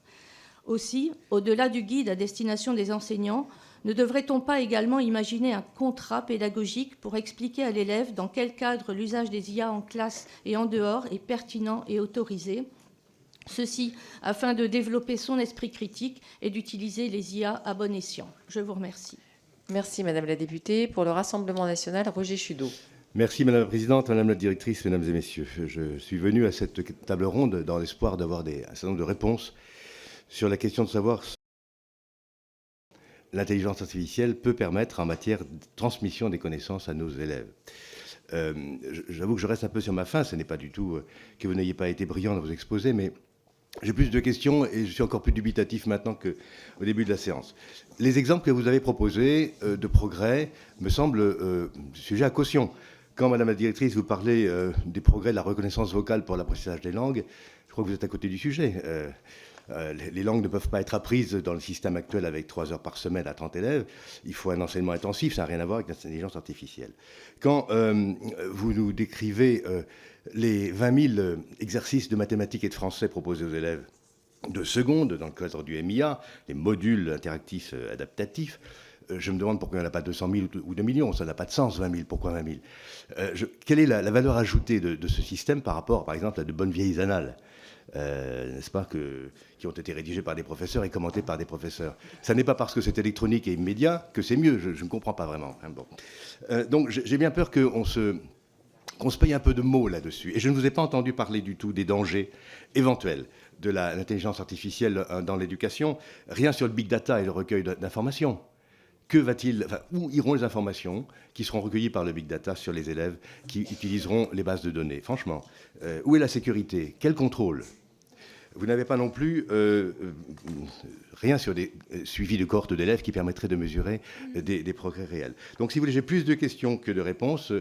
C'est navrant. Donc, je vous repose la question. Quelle est la valeur ajoutée de l'intelligence artificielle à la pédagogie de la classe et plus largement à l'action éducatrice de l'État? Je vous remercie. Merci, Monsieur le député. Pour LFI, Hendrik Davy. Merci, Madame la Présidente. Alors, l'IA est un outil numérique potentiellement utile pour l'éducation, qui vient s'ajouter à d'autres comme Internet, Wikipédia ou les réseaux sociaux. Mais comme chaque avancée technologique, elle peut être utilisée à bon ou mauvais escient. Pour bien cerner les potentialités, mais aussi les risques, il est nécessaire de bien comprendre les spécificités de l'IA. Concernant l'IA, il me semble qu'il y a 2 ruptures distinctes sur lesquelles je voudrais d'abord vous interroger. D'abord, l'IA générative, comme ChatGPT, peut produire des récits vraisemblables, mais faux. C'est vertigineux. Cela peut donc potentiellement contribuer à effacer encore un peu plus les frontières entre le vrai et le faux, ou plus exactement entre la vérisimilitude, c'est-à-dire quelque chose qui approche quand même tendanciellement du vrai, et le vraisemblable, quelque chose qui paraît vrai. D'autre part, l'IA induit une dilution du nécessaire référencement de nos sources de connaissances. Nous ne savons plus d'où vient la connaissance et quel est le niveau de fiabilité des émetteurs d'informations qui ont produit les textes. Pour ces 2 raisons, l'IA menace encore un peu plus le caractère asymétrique de l'éducation entre l'enseignant et l'élève, qui doit conserver la confiance dans le savoir de l'enseignant. Cela a été mentionné. Dans ce contexte, ma première question est la suivante. Comment, selon vous, refonder la formation des enseignants et celle des élèves à la révolution que représente l'IA ? Il me semble que le savoir critique enseigné à l'université par des chercheurs est la meilleure formation possible. Or, l'université manque cruellement de moyens. Qu'en pensez-vous ? Ensuite, il existe une autre série d'enjeux pour que l'IA soit utilisée au service de toutes et tous et non d'une minorité. Nous le savons, l'IA peut reproduire les stéréotypes, notamment de genre. Comment l'éviter ? Quel garde-fou imaginez-vous pour que la communauté éducative et le service public gardent le contrôle sur les données, ça a été mentionné, mais aussi sur certaines tâches éducatives, quand l'usage de l'IA pour la correction de copies, la rédaction d'examens ou la sélection d'étudiants peut être une source de profit pour quelques startups. Enfin, ma dernière question est la suivante. Comment éviter que la fracture numérique soit renforcée avec la génération de l'IA ? Je vous remercie. Merci, Monsieur le député. Pour les Républicains, Alexandre Portier. Merci, Madame la Présidente, Madame, Messieurs. L'introduction de l'intelligence artificielle à l'école pose plus de questions que de réponses, et notamment des questions de cohérence au regard des autres enjeux de la politique éducative. Et donc j'avais plusieurs questions sur lesquelles je souhaitais pouvoir vous entendre. La première, c'est qu'il y a quelques semaines, le ministre était alarmiste sur la question du temps d'écran chez les jeunes. Je cite, « Nous sommes proches d'une catastrophe sanitaire et éducative chez les enfants et les ados. En France, on a 30% des adolescents qui ont passé les tests PISA et qui déclarent être distraits par l'utilisation d'appareils numériques à la plupart des cours. Est-ce qu'une démocratisation de l'IA à l'école n'irait pas à contresens justement de cette alarme ? Deuxièmement, à l'heure où le gouvernement développe un grand plan de citoyenneté numérique, comprenant notamment un objectif d'éducation à l'information, à l'heure aussi où Gabriel Attal appelle à remettre de l'exigence, je cite, à l'école, est-ce vraiment au contact de l'intelligence artificielle que nos élèves vont apprendre à développer esprit critique, nuance et réflexion ? Troisièmement, question budget, on peut avoir des inquiétudes légitimes, puisqu'on peine à obtenir du gouvernement une véritable revalorisation salariale des enseignants, on peine à financer beaucoup d'actions, et on se demande évidemment à quel montant va s'élever l'enveloppe dédiée au financement de l'application EMIA. Quatrièmement, le suivi par les professeurs de l'apprentissage de leurs élèves sur l'application EMIA ne va-t-elle pas encore leur ajouter du travail alors qu'ils peinent bien souvent déjà à assumer toutes les charges administratives nouvelles qu'ils ont prises ces dernières années et qu'ils manquent de temps pour exercer leur principale mission ? Et cinquièmement, qu'en est-il de la capacité du gouvernement à garantir la sécurité de ce système et à éviter qu'il ne soit demain piraté, détourné à d'autres fins, notamment commerciales ? Voilà, je vous remercie. Merci, monsieur le député. Pour les démocrates, Philippe Berta. Oui, merci Madame la Présidente. Madame, Messieurs, on perçoit effectivement bien l'émergence de l'intelligence artificielle ces dernières années, et c'est de façon des plus accélérées. Comme toute nouvelle technologie, elle s'accompagne de bénéfices, mais aussi de parts d'ombre. Les bénéfices sont par exemple bien documentés dans certains champs. Le champ médical, par exemple, on a vu hier une très belle démonstration d'analyse de milliers de tumeurs par intelligence artificielle, ou d'analyse d'imagerie médicale. Et on voit donc le champ s'ouvrir. Cette émergence pose aujourd'hui la question de son utilisation dans le champ. Intégrer les plus auxquels elle peut conduire tout en réussissant à se prémunir du pire. La question fondamentale reste de s'assurer de la nécessité de cette nouvelle intelligence pour améliorer notre enseignement. Sa vitesse de propagation rend désormais manifestement cette réponse rapide. D'ailleurs, doit-on parler d'intelligence, ou plutôt de calcul probabilistique ou d'enchaînement algorithmique, qui puise et combine des milliards de données ? L'intelligence humaine ne peut pas être réduite à des calculs. Il échappe la capacité de création et l'accès à la vérité qui ne sont pas de nature statistique, mais de l'ordre du discernement. Ne pensez-vous pas qu'il reste encore nécessaire de préciser les intentions exactes des acteurs de l'IA en matière d'éducation ? Il ne faut en aucune manière que l'outil prenne le dessus sur ce qui doit rester l'éducation avant toute chose, à savoir former l'esprit pour accéder aux enseignements. L'IA ne doit-elle pas s'inscrire non pas en substitution ni en augmentation artificielle de l'intelligence, mais uniquement comme un outil de challenge des méthodes éducatives les plus traditionnelles ? Ne doit-on pas considérer que l'intelligence artificielle que comme un outil d'hybridation ? On cite souvent l'outil virtuel Gilles Watson, développé par un collègue de la Georgia Tech, qui aide l'enseignant à assurer un véritable suivi individuel à chaque étudiant pour les seules questions communes, simples, les questions simples posées par ses étudiants, libérant ainsi l'enseignant pour des questions plus complexes. Un des autres aspects est la participation de l'IA conversationnelle pour la pratique des langues étrangères que vous avez mentionné, qui permettent à l'étudiant de s'entraîner aux langues étrangères depuis chez lui. N'est-ce pas aussi un outil pour les élèves handicapés ou malades, par exemple en milieu hospitalier, un apport potentiel crucial ? Ou encore, que penser de l'utilisation de l'IA pour repérer avec un bon intervalle de confiance les élèves susceptibles de se retrouver en position de décrochage ? Enfin, et pour terminer, comment les enseignants ont-ils accueilli la lame de fond introduite par ChatGPT, côté enseignant bien sûr, mais aussi côté élève ? Je vous remercie.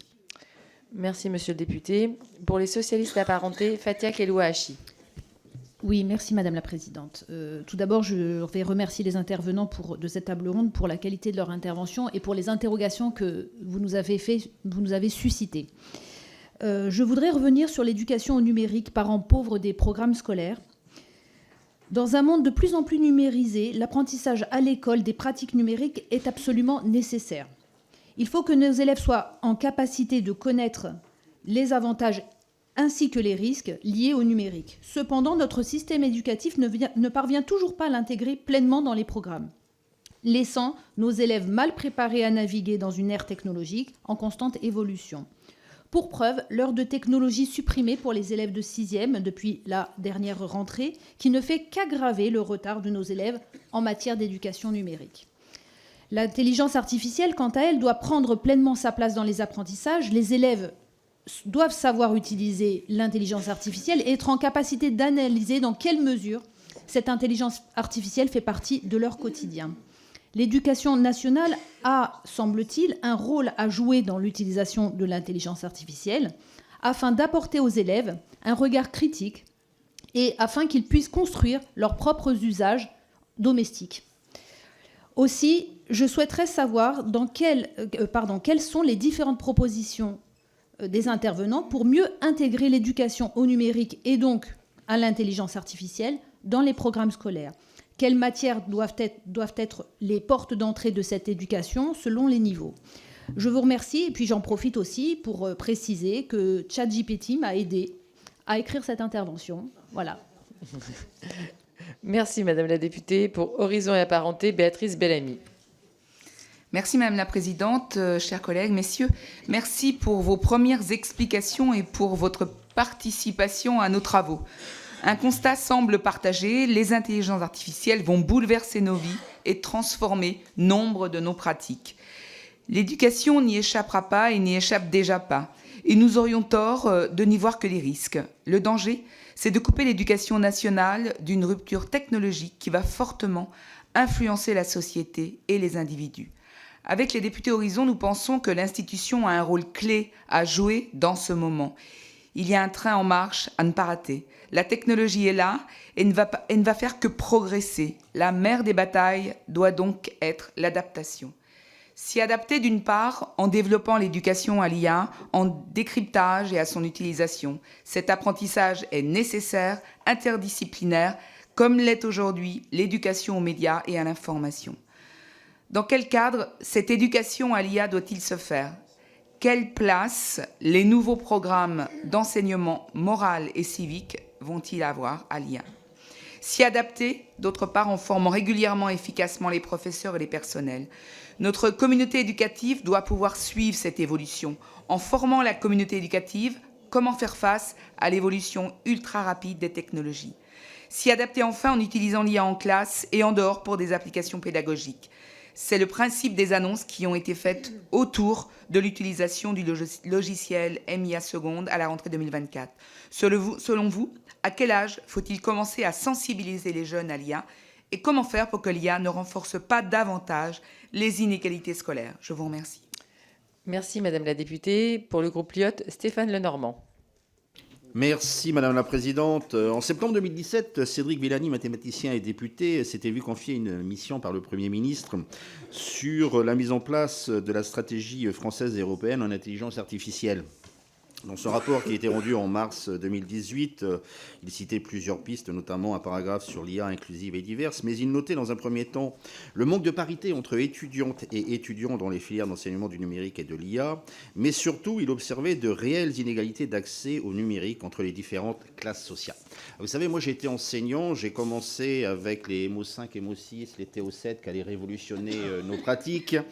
J'ai terminé 30 ans après sans avoir jamais réussi à concilier de la technique, des systèmes d'exploitation et des logiciels. Donc j'ai, comme M. Chelot, beaucoup plus de questions sur l'arrivée des IA, dont je reconnais du reste qu'elle va bouleverser automatiquement nos vies dans le futur, mais concernant l'école, je suis un peu plus dubitatif.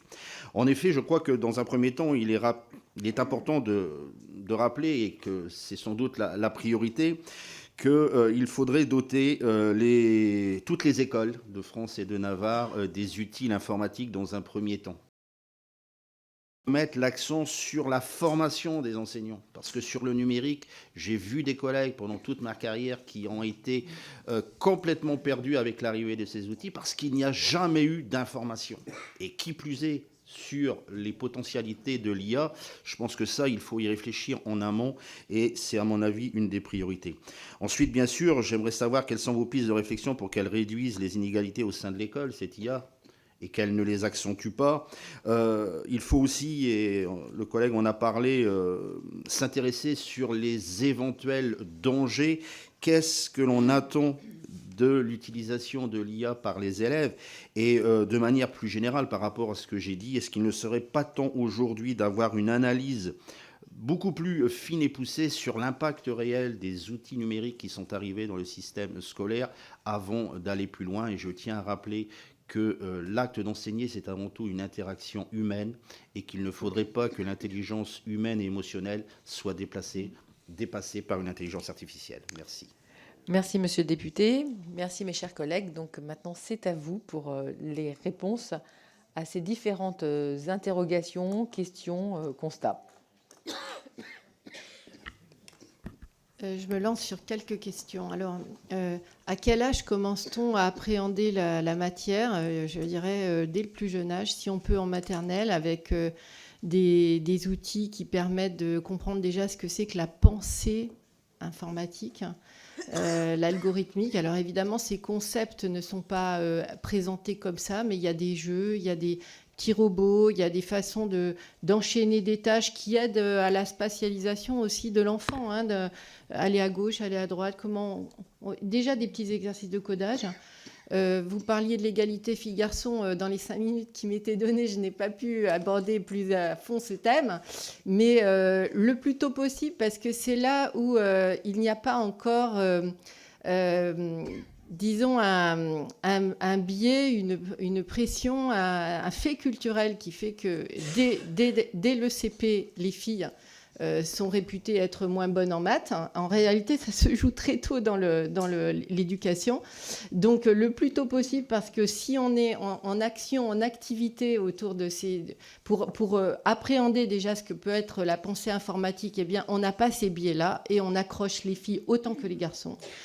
Donc, le plus tôt possible... on va déployer des kits de robotique pour les formateurs de CM1, CM2, parce que le fait d'avoir enlevé une heure de techno en 6e nous a conduit à renforcer les compétences de codage en CM1, CM2. Donc, il faut former les professeurs.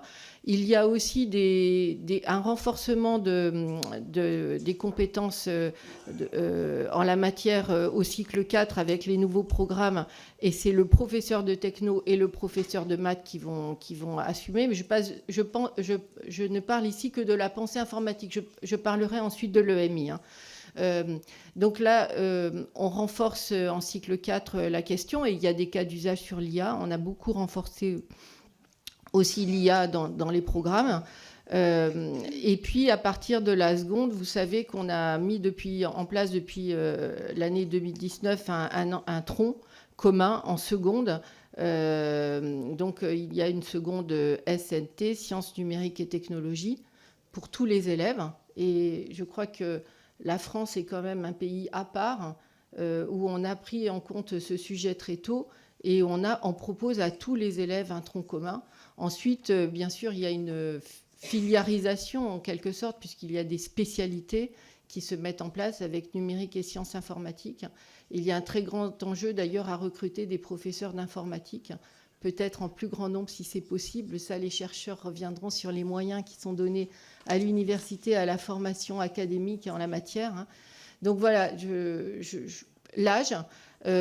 On n'a pas beaucoup parlé d'EMI et vous avez raison, il y a 2 pans dans le numérique. Il y a tout ce qui est connaissance scientifique et informatique et tout ce qui est connaissance autour de la littératie numérique, donc l'éducation aux médias et à l'information au sens large.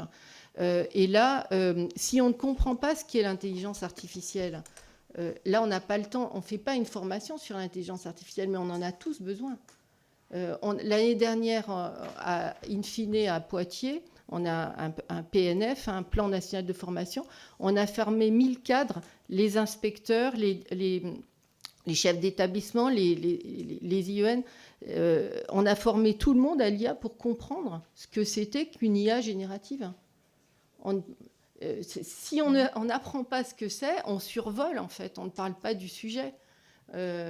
Et ça, on a fait venir un mathématicien, un informaticien de Sorbonne Université, Gérard Biot. Il nous a expliqué ce qu'était une IA générative. Donc, il faut commencer par là. Et tous les cadres doivent savoir ce que c'est pour dire à l'élève d'abord ce que c'est, ce que ça n'est pas, et avoir une distance critique par rapport aux résultats que produit les interrogations. On pose des questions à l'IA, elle nous répond. L'IA ne nous pose pas des questions, hein. C'est nous qui en posons quand même. Donc l'action humaine est fondamentale, mais la réponse, ça n'est pas une réponse intelligente, c'est une réponse probabiliste, comme vous le disiez, monsieur. Donc c'est une réponse mathématique. Donc il faut apprendre ce que c'est. Et pour pouvoir en parler aux élèves, et qu'eux-mêmes aient une distance critique par rapport aux outils qu'ils utilisent. Égalité filles-garçons, je crois que c'est aussi une grande cause du quinquennat. Aujourd'hui, il y a moins de 20%, enfin les personnes qui vont, les élèves qui vont en NSI, donc dans cette spécialité numérique et sciences informatiques, sont composés essentiellement des garçons, hein, donc 20% de filles, qui abandonnent d'ailleurs beaucoup en terminale, qui abandonnent plus que les garçons, puisque vous savez qu'on abandonne une des 3 spécialités en terminale, donc elles abandonnent plus que les garçons. C'est vrai que s'il n'y a pas suffisamment de filles dans une classe, c'est compliqué déjà. Et ensuite, il y a dans le monde du numérique aussi des biais de genre, vous le disiez. Dans le monde du jeu, sur l'Internet, les filles ne sont pas bien accueillies. Et les violences sexistes sont très, très importantes. Donc là aussi, il faut éduquer les filles et les garçons à se comporter de façon civile, que ce soit dans la classe ou dans le monde de l'Internet, dans le monde virtuel. Et il est aussi grave d'insulter ou de harceler dans le monde virtuel que dans le monde réel. Et ça, les jeunes ne le savent pas suffisamment. Ils n'en ont pas suffisamment conscience. Et ça aussi, c'est une éducation à leur donner. Merci, Madame Biot. Qui de M. Andler, M. Colin de la Higuera? Non. Donc moi, je veux bien y aller sur... Là aussi, on a le choix des questions. Il y en a tellement et elles sont vraiment très bien. Je voulais, avant de répondre à la question, rappeler que ce qui caractérise cette question, c'est les investissements spectaculaires. D'accord ? Il y a une quantité d'argent sur la table, c'est colossal, ce qui fait que les remarques de tout à l'heure sur la difficulté de faire fonctionner l'interface avec la machine ou ce genre de choses-là, c'est un peu dépassé. D'accord ? C'est pas les startups, c'est les très grandes entreprises qui mettent énormément d'argent pour nous produire des produits extrêmement léchés, très faciles à utiliser. Tout à l'heure, la réponse à qu'est-ce qui fait que ChatGPT ou les IA génératives est-ce qu'elles sont différentes, c'était surtout ça, c'était l'acceptation dans laquelle qui est arrivée. On a tous su s'en servir immédiatement. Ça existait déjà, la technologie, avant. Simplement, ils avaient trouvé avec leur agent conversationnel la façon que de rendre ça tout à fait intéressant pour tout le monde. Alors, il y a eu une question qui était importante, et elle est revenue 2 fois, je veux réinsister, enfin, je veux peut-être répondre là-dessus, c'est comment éviter que l'enseignant perde son rôle ou sa position de sachant, d'accord ? Et en quoi cela, avec l'IA, en fait, ça va affaiblir l'enseignant. Bon, premièrement, l'enseignant va perdre sa position de sachant, d'accord ? S'il ne l'a pas déjà perdu. En tant qu'enseignant, la première fois où quelqu'un avait son écran ouvert me dit « Monsieur, Wikipédia dit ceci alors que vous dites autre chose », c'est effectivement perturbant. Puis ensuite, on se dit « C'est tout à fait normal, mon rôle d'enseignant ». Alors c'est vrai que je suis universitaire, c'est peut-être plus facile, c'est de pouvoir discuter, contraster et faire, c'est ça l'esprit critique. C'est d'être capable de dire, il y a un point de vue qui est celui-là, ce que je viens de vous donner, et il va falloir avoir les éléments pour regarder les deux choses. Si c'est juste donner un seul point de vue, l'esprit critique, il va avoir un petit peu plus de mal à se développer. Donc l'IA va effectivement nous interpelle sur la position de sachant, puisque l'accès à la connaissance, les élèves vont l'avoir d'autres façons. Je rappelle quand l'enseignant, par exemple, a un discours dans lequel il va utiliser quelques mots extrêmement savants, il va en fait embellir son discours, l'élève va pouvoir prendre ce discours et va demander « ChatGPT, explique-moi ça dans mon langage à moi ». D'accord ? Et donc, quelque part, cette position, oui, elle va être un petit peu mise en question. Mais c'est peut-être une bonne chose. Il y a beaucoup de pays qui ont des scores PISA très honorables pour lesquels cette position a été discutée depuis un long moment. Sur l'éthique, il y avait une question, on n'a pas parlé, là, dans nos réponses, on n'a pas parlé de l'éthique. Alors, j'avais juste dit quand même que dans tous les rapports qui sont vraiment importants sur l'éducation, qui sont apparus depuis 3-4 ans, ceux de l'UNESCO, là aussi, vous en avez, cette discussion sur l'éthique, elle est au cœur du sujet. Donc le fait qu'on n'en a pas parlé ici, on pourrait, mais ce serait aussi compliqué, ou pas compliqué, ce serait aussi intéressant, mais prendrait du temps pour y arriver. Donc vraiment, c'est une partie importante. Et pour je vais faire un peu de publicité, on vient de sortir un livre, un manuel en direction des enseignants, mais cet aspect éthique est discuté presque à toutes les pages. D'accord ? À tout moment, on doit se poser la question, pourquoi est-ce qu'on est en train de faire ça ? Il y a des questions pédagogiques, mais il y a des questions importantes sur, effectivement, l'éthique de ce genre de choses-là. Sur ce qui est filles-garçons, bon, je ne vais pas développer trop loin, sauf dire que l'IA, si c'est enseigné de façon hors sol, on risque d'avoir le même problème qu'avec l'informatique ou avec le numérique. Donc en hors-sol, ça veut dire je vais prendre un problème abstrait et je vais utiliser l'IA pour résoudre un problème abstrait. Si on est capable de faire fonctionner l'IA pour ce pourquoi finalement on l'utilise tous, c'est-à-dire pour tous les problèmes concrets, là je rêve, moi par exemple, d'utiliser l'IA en instruction civique. Alors, il y a vraiment des choses intéressantes à faire pour travailler avec l'IA, pour décomposer les textes, pour avoir plusieurs positions, parce que ça aussi, on peut demander à l'IA, tiens, maintenant ce texte-là, réinterprète-le moi, mais avec l'avis de telle ou telle personne. Donc on aurait vraiment des choses sur lesquelles je suis persuadé que l'IA, on doit pouvoir aller chercher beaucoup plus largement que juste chez les garçons, on va dire. Et puis enfin, peut-être la réponse à 80% des questions, c'est formation des enseignants. C'est vraiment l'aspect crucial. Les enseignants ont plutôt envie, c'est ce qu'on comprend quand on les interroge, mais il faut effectivement les accompagner dans cette formation, faire un effort gigantesque, parce que l'IA va continuer à avancer et qu'on a besoin de ces enseignants bien formés. Merci, Monsieur Colin-Leguera. Monsieur Daniel Lambert. D'abord, j'ai beaucoup trop parlé initialement, donc je connaissais pas les règles, je m'en excuse, je débarquais vraiment. Il n'y a aucun problème quand des orateurs sont vraiment trop longs. Généralement, je fais comme ça, et donc tant que je ne le fais pas, c'est que c'est bon. Mes collègues le savent. Non, j'ai pas grand-chose à ajouter, juste d'insister sur deux choses. D'abord, on l'a pas dit jusqu'à présent, mais l'enseignement ne se porte pas si bien que ça, PISA, etc. Il n'y a pas que PISA dans la vie. On peut contester la portée de PISA, mais tout le monde sait que l'enseignement ne va pas très bien. Il va plutôt peut-être moins bien en France, qui se targuait, quand j'étais un jeune enfant, que d'être le meilleur système éducatif du monde. Je pense que nous n'avons plus cette prétention. Quelque chose s'est perdu, qu'il faudrait analyser, mais ce n'est pas du tout le lieu de le faire. En tout cas, on est dans une position où il semblerait vraiment peu rationnel de refuser l'aide de nouvelles méthodes, qu'elles soient technologiques, qu'elles soient mixtes, qu'elles soient hybrides, etc.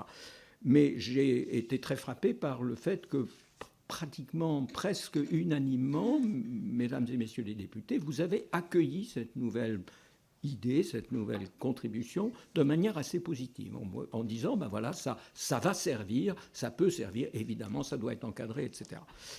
Alors, la question de, du mauvais emploi ou des risques, tout ça dépend d'une certaine qualité de suivi et d'une attention extrêmement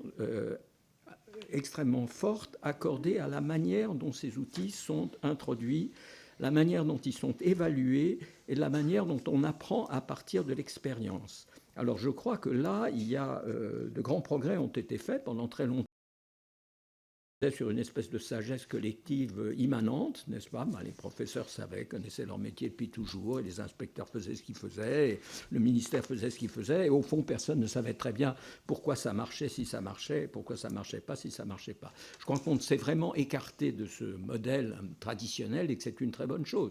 Il faut qu'il y ait des évaluations régulières, il faut que ce soit fait extrêmement soigneusement, il ne faut pas qu'on abandonne, ça on a trop fait ça en France, on abandonne une idée, je sais pas, les maths modernes étaient une mauvaise idée, alors on les a complètement rejetées, on a abandonné la géométrie, c'était une mauvaise idée ou c'était une bonne idée.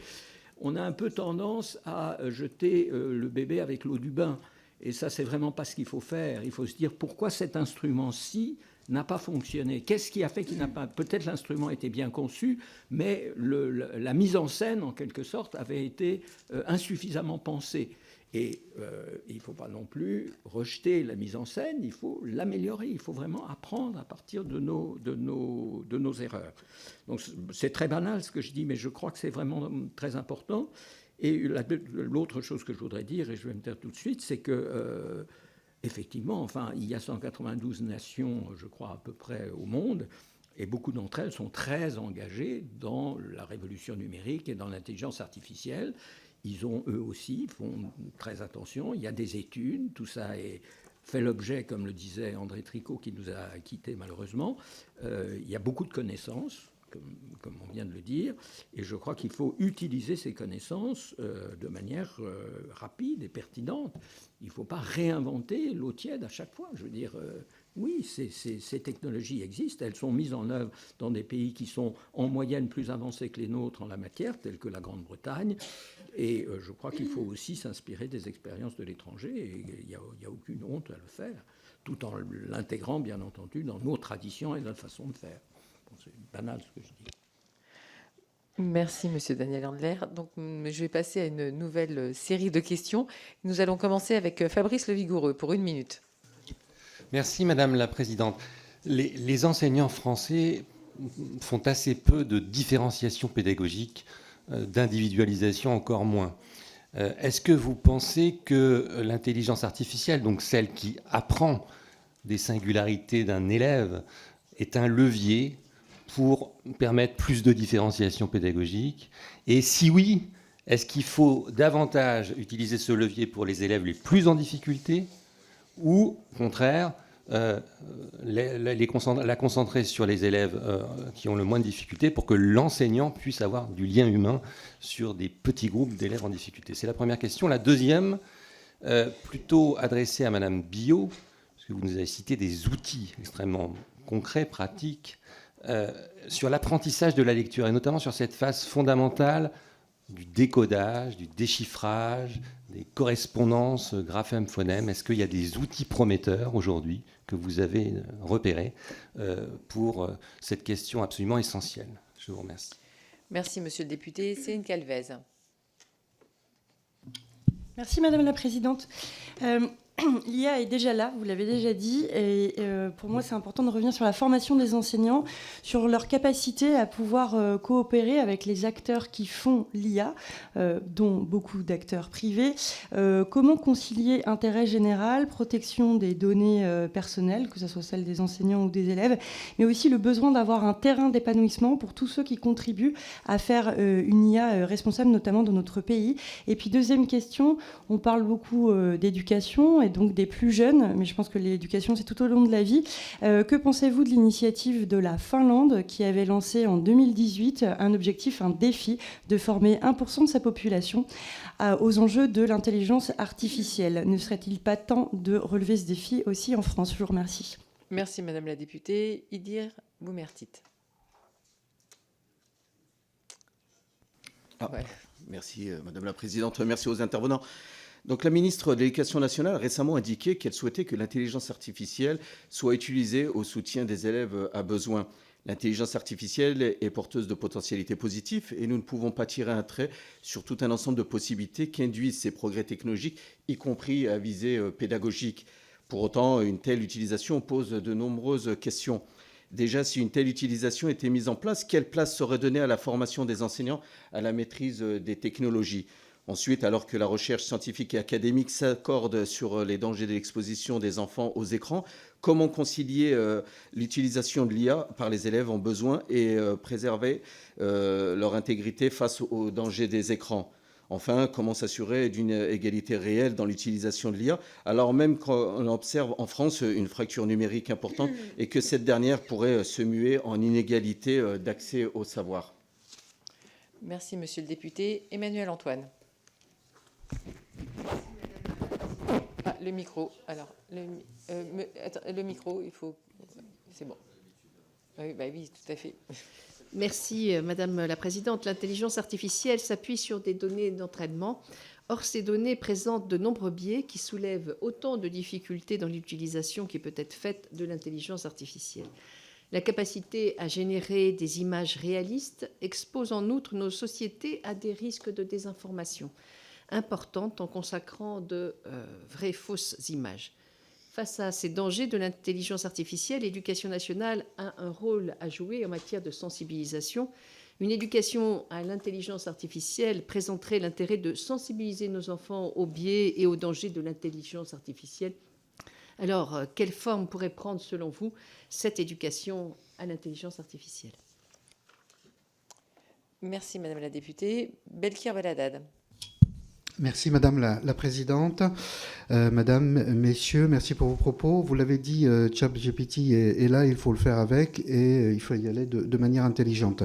Finalement, ChatGPT nous pousse à investir dans les compétences du XXIe siècle, celles qui nous distinguent de la machine, avec aussi plus d'euros, plus de collaboration, d'exploration et de projets.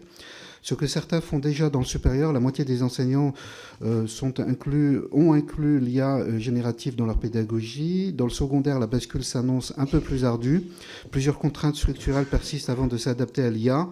Le temps des professeurs, le coût de la formation, les inégalités d'accès aux outils chez les élèves. En attendant l'outil d'IA parfait, le risque est de perdre le contrat social entre les élèves et les professeurs. Pourquoi j'apprends ça pourrait s'interroger un élève alors que ChatGPT sait déjà le faire. Quel est votre point de vue sur ce contrat social? Faut-il le repenser ou s'agit-il simplement de quelques aménagements? Voilà, merci beaucoup. Merci, Monsieur le député. Sophie Mette. Merci. Ah oui, c'est là, pardon. C'est bon maintenant. C'est bon. Ça nous perturbe de changer de salle. Merci, Madame la Présidente. Madame, Messieurs, il existe des programmes de sensibilisation aux fausses informations, que ce soit au collège ou au lycée. Je pense par exemple au programme Complot Rigolo de l'association Génération Numérique ou Oxbuster de l'institutrice Rosemary Farinella. L'intelligence artificielle y est traitée et on semble remarquer que la jeune génération détecte mieux les contenus mensongers qu'elle génère en photographie. Pouvez-vous confirmer ce point ? Faut-il être optimiste quant à la meilleure sensibilisation d'une génération plus habituée à l'intelligence artificielle ? Surtout, êtes-vous en mesure d'évaluer l'effet de ces formations à l'esprit critique et de sensibilisation au mauvais usage de l'intelligence artificielle ? Quel regard portez-vous sur les programmes de sensibilisation de l'enfance, ou de la maternelle, on va dire, jusqu'aux études supérieures ? Je vous remercie. Merci, Madame la députée. Jérémy Patrier-Létus. Merci, Madame la Présidente. Je me fais le porte-voix de ma collègue Agnès Carrel, qui a dû s'absenter, qui souhaitait vous poser une question. L'intelligence artificielle peut offrir de nombreux apports en faveur d'une école plus inclusive ou véritablement inclusive, afin d'assurer le développement des capacités de chaque élève. L'IA recèle, vous en avez parlé, ainsi, bien étant qu'encore en phase de maturation, un potentiel considérable de transformation de notre système éducatif qui pourrait être positif pour faciliter l'inclusion d'un grand nombre d'enfants en situation de handicap. Il importe dès lors d'en prendre à la fois la mesure et tout aussi bien le contrôle. Les progrès en matière d'IA, vous en avez parlé, permettraient d'améliorer la synthèse vocale, de faciliter l'apprentissage des langues, de faciliter l'usage de la langue des signes, de proposer aux élèves dyslexiques des assistants de lecture plus performants, d'analyser plus finement le progrès de chacun afin de proposer des exercices adaptés, d'effectuer encore des synthèses pour fournir l'essentiel d'un sujet, de dicter des équations mathématiques ou encore de développer des objets connectés. Ma question est simple, pouvez-vous nous faire part des expérimentations qui sont mises en place pour mieux comprendre dans quelle mesure l'IA pourrait contribuer à une école plus inclusive? Je vous remercie. Merci, Monsieur le député. Annie Genevard. Merci, Madame la Présidente. Je voudrais revenir sur quelques propos tenus par nos orateurs que je salue. D'abord, le postulat initial, l'intelligence artificielle, il faut y aller. Vous savez que ça suscite de grandes interrogations et M. Andler, moi j'ai entendu aussi beaucoup de réserves exprimées par les parlementaires ce matin. Comment expliquez-vous que certains pays qui sont allés très avant dans les outils numériques font aujourd'hui machine arrière? Deuxième propos, j'ai beaucoup aimé l'idée qu'il faut savoir faire avec ou sans. Propos que vous avez tenu, M. Andler. Nous venons de faire une mission parlementaire sur l'apprentissage de la lecture, où on voit quand même qu'en sixième, près d'un élève sur deux ne sait pas correctement lire. Donc, que produira l'intelligence artificielle sur un déficit déjà d'apprentissage fondamentaux? Enfin, troisième chose, Madame Biot, moi qui suis ancienne enseignante de langues anciennes, j'entends avec énormément de plaisir l'idée que l'IA apporterait enfin un peu d'espoir en matière de maîtrise et d'apprentissage des langues anciennes, parce qu'elles sont en train de disparaître de notre école. Je vous remercie. Merci, Madame la députée. Géraldine Bagné. Je vais forcément rejoindre les propos de ma collègue Annie Genevard concernant les langues anciennes. J'utilisais moi-même l'IA en lettres classiques. Remarque pratico-pratique. Il me semble que l'utilisation par le professeur de l'IA au service de la pédagogie et l'élève n'est pas un problème. Par contre, l'utilisation par les élèves interroge notamment sur le travail à la maison. Il y a quelques années, alors c'est très pratique, je donne un travail d'écriture de poèmes à la maison avec des rimes. Une élève arrive avec la chanson L'amour c'est comme une cigarette de Sylvie Vartan. Évidemment, on repère très facilement la ruse, la supercherie maligne de l'élève. Avec ChatGPT, quelle possibilité pour l'enseignant de savoir si c'est bien le travail de l'intelligence seule de l'élève ou avec outils, prothèse qui est ramené en classe. Il me semble que l'expression écrite n'est tout de même pas sur le même plan que le calcul, que les maths avec la calculatrice. Comment est-ce qu'on va faire? Il y avait déjà des dictionnaires de rimes il y a quelques siècles, mais là, plus ça va, plus on va vers une écriture à 100% par l'intelligence artificielle. Qu'est-ce qu'on va perdre au niveau de l'intelligence de nos élèves? Merci, Madame la députée. Frédéric Meunier. Merci, Madame la Présidente. Par la loi de 2013, dite loi d'orientation et de programmation pour la refondation de l'école de la République, rentre dans nos écoles le numérique. À l'époque, il y avait les supports, les iPads, dans les collèges, puisque en Corrèze, on a été l'un des premiers départements à mettre en place ce support, mais il n'y avait rien pour mettre dessus parce qu'il n'y avait pas de programme. Et on s'est retrouvé avec des enfants qui, en fait, vendaient leurs ordinateurs, leurs iPads, parce qu'ils n'avaient rien à faire de cet outil à la maison. Alors j'ai bien compris que l'éducation nationale n'était pas vraiment préparée à l'intégration pédagogique et éthique, alors que c'est un outil qui évolue très rapidement. Je me demande d'ailleurs parfois si l'élève ne va pas dépasser très souvent le maître dans cette catégorie. Alors ma question va être très simple. Est-ce que l'école doit-il être un lieu d'utilisation de l'intelligence artificielle? En fait, doit-on faire rentrer aujourd'hui dans l'école, l'intelligence artificielle est-elle prête? Merci. Merci, Madame la députée. Laurent Croisier. Merci, Madame la Présidente, Mesdames et Messieurs, chers collègues. Il est évident que le monde de l'éducation doit se saisir de l'intelligence artificielle au même titre qu'il s'est déjà saisi d'autres outils. J'insiste sur le fait qu'il s'agisse d'un outil. Il est important de mesurer là où il est utile et là où il est utile de s'en passer. Et la comparaison que vous avez faite avec la calculatrice m'apparaît extrêmement pertinente. Alors, malgré les avancées, reconnaissons que les résultats de ChatGPT, y compris dans sa version la plus évoluée, sont encore truffés d'erreurs. Et j'aimerais évoquer avec vous l'utilisation de l'intelligence artificielle pour accompagner les élèves durant leur travail personnel. On ne peut nier les inégalités entre les élèves dont les familles sont en capacité d'accompagner leur enfant et les familles qui ne le peuvent pas. Pensez-vous pertinent de proposer un outil d'intelligence artificielle de type assistant virtuel, labellisé, j'insiste, afin d'accompagner les élèves de façon très individualisée avec cette optique de réduction des inégalités? Merci, Monsieur le député. Sylvie Bonnet. Merci, Madame la Présidente, chers collègues. L'émergence de l'intelligence artificielle dans le système éducatif est une arme à double tranchant. L'IA peut être un outil efficace pour aider les élèves, notamment en situation de handicap, en leur fournissant du matériel d'apprentissage personnalisé et un retour instantané sur leurs travaux. Mais l'IA peut avoir des effets néfastes sur leur performance et leur préparation au marché du travail. Il ne s'agit pas de s'opposer par principe aux nouvelles technologies, mais il convient d'éduquer les enfants à leurs usages avec un esprit critique, et cela passe évidemment par des règles claires et des garde-fous. Dans certains collèges et lycées, les professeurs de français ne donnent plus de devoirs à faire à la maison, car ils n'ont pas de garantie que les élèves respecteront l'interdiction d'utiliser l'IA pour faire leurs fiches de lecture ou leur dissertation. Comment préparer les élèves à une société où humains et machines coexistent sans pour autant affaiblir l'intelligence humaine à force de déléguer certaines fonctions cognitives? Merci. Merci, Madame la députée. Merci, mes chers collègues. Nous avons pris toutes les questions.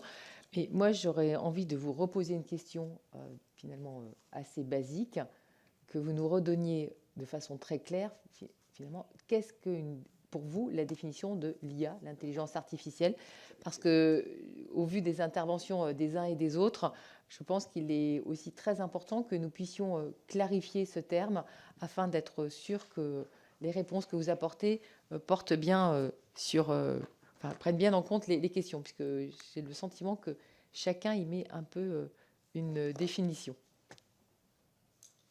Donc voilà, sur cette question et sur les questions de mes collègues, je vous laisse.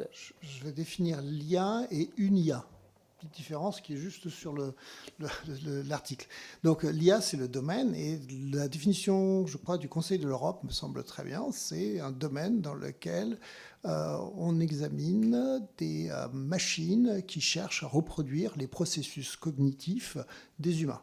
Donc l'objectif, il est là, et l'IA en tant que domaine, c'est ça. Une IA, c'est un artefact.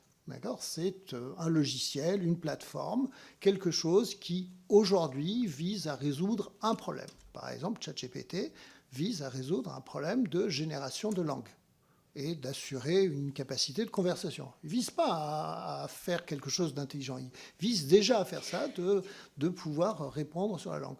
D'autres logiciels d'IA visent à construire des images, et d'autres peuvent être utilisés, comme dit tout à l'heure, pour reconnaître une tumeur sur une image. Donc vous avez IA par IA. Donc l'IA, le domaine, une IA, chacune avec son rôle. Oui, monsieur. Alors c'est pour ça que j'insiste beaucoup, j'essaye, mais j'y arrive pas, de remplacer une IA qui est pas euphonique, difficile à manier grammaticalement, et de remplacer ça par système artificiel intelligent. Et je suis rejoint dans ce choix terminologique par un certain nombre de collègues très éminents, mais ça ne marche pas. Donc voilà, c'est tant pis. Mais c'est exactement ce que je disais, qu'il faut absolument considérer l'unité d'analyse, c'est le système artificiel intelligent, avec, si vous voulez, un trait d'union entre artificiel et intelligent. Comme ça, on cadre en quelque sorte le propos. Alors, je voudrais compléter cette rapide réponse. Alors, de deux manières. D'abord, sur la question des hallucinations et des imperfections ou des défauts de ChatGPT. Absolument d'accord.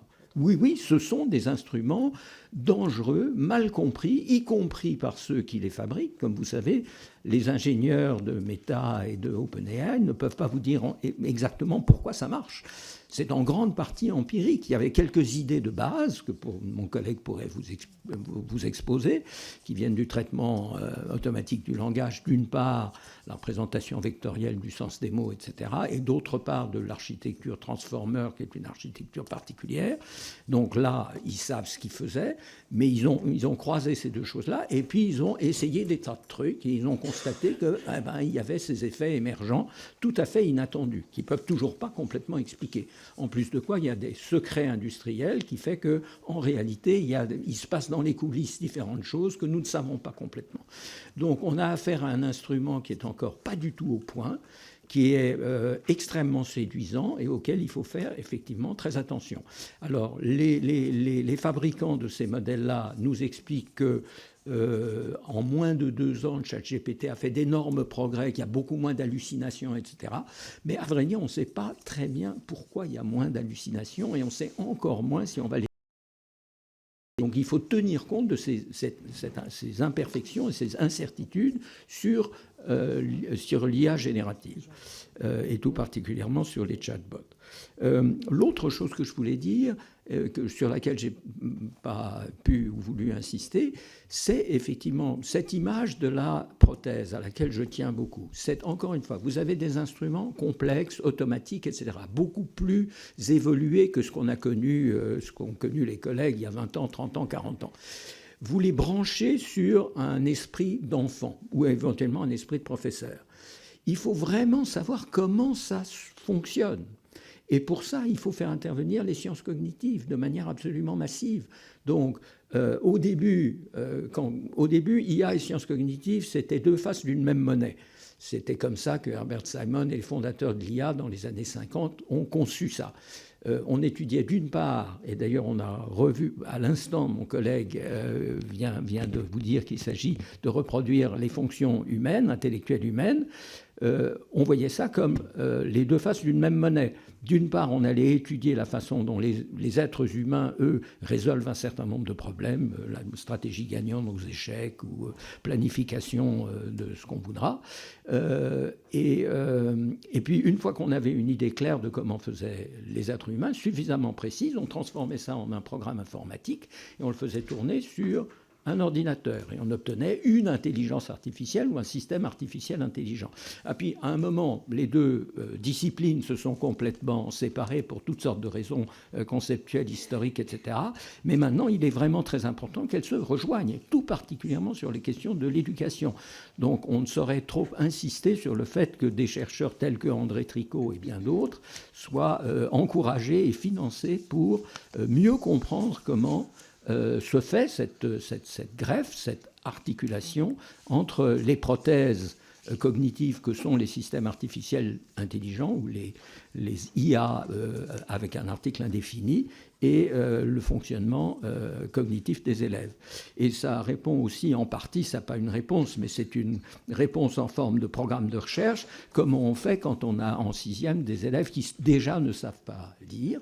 Est-ce que ça veut dire qu'on va les enfoncer en leur proposant des outils mal adaptés? Ben, c'est justement là qu'il faut savoir, voilà, il faut aménager la prothèse en question pour que ça les aide à rattraper leurs déficits plutôt que ça ne les enfonce. Merci, monsieur Andler. Madame Biot. Je crois que pour la définition, on a fait le tour. Je répondrai. On commence la réponse aux questions. Oui. Il y a eu de nombreuses questions sur la formation des enseignants. Alors, qu'est-ce qu'on fait? J'ai parlé du programme national de pilotage, donc formation des cadres. L'année dernière et cette année, on fait quelque chose sur les IA génératives, le 11 octobre à Poitiers. Et je vous y invite, si vous souhaitez voir ce que c'est vraiment de près une IA générative, comment ça fonctionne dans l'éducation, les cas d'usage. J'ai apporté avec moi une lettre et du NUM qui est faite par des professeurs. Elle est éditée, elle est en ligne, mais elle est aussi en papier, avec tous les cas d'usage des enseignants qui utilisent l'intelligence artificielle en classe. Alors celle-ci est très centrée humanité numérique, donc c'est en philo, en lettres, en arts. Ce sont des enseignants qui, justement, travaillent avec... alors, on dit toujours ChatGPT, il y a beaucoup d'IA génératives. ChatGPT n'est pas la seule. Il y a des IA génératives françaises qui sont respectueuses des données personnelles, qui sont des IA éthiques. Donc, je voudrais aussi insister là-dessus. Il ne faut pas aller systématiquement vers les systèmes américains gratuits. Il y a des systèmes français gratuits et il y aura des systèmes français payants. Il faut s'y préparer. Et ils existent déjà, d'ailleurs. Donc voilà, j'ai toutes sortes de cas d'usage, déjà des enseignants qui utilisent les IA génératives et qui, justement, ont déjà eu de l'avance sur ce contrat social parce qu'ils disent aux élèves, utilisez cette IA, regardez comment elle fonctionne, faites un texte avec, faites un texte à la manière d'eux, comme on faisait avec Loulipo, avec d'autres... comme on a toujours fait en poésie, à la manière d'eux, les IA génératives le font et ça permet à l'élève aussi d'y projeter sa propre créativité. Mais il faut que ce soit dans ce cas-là, pas de la triche.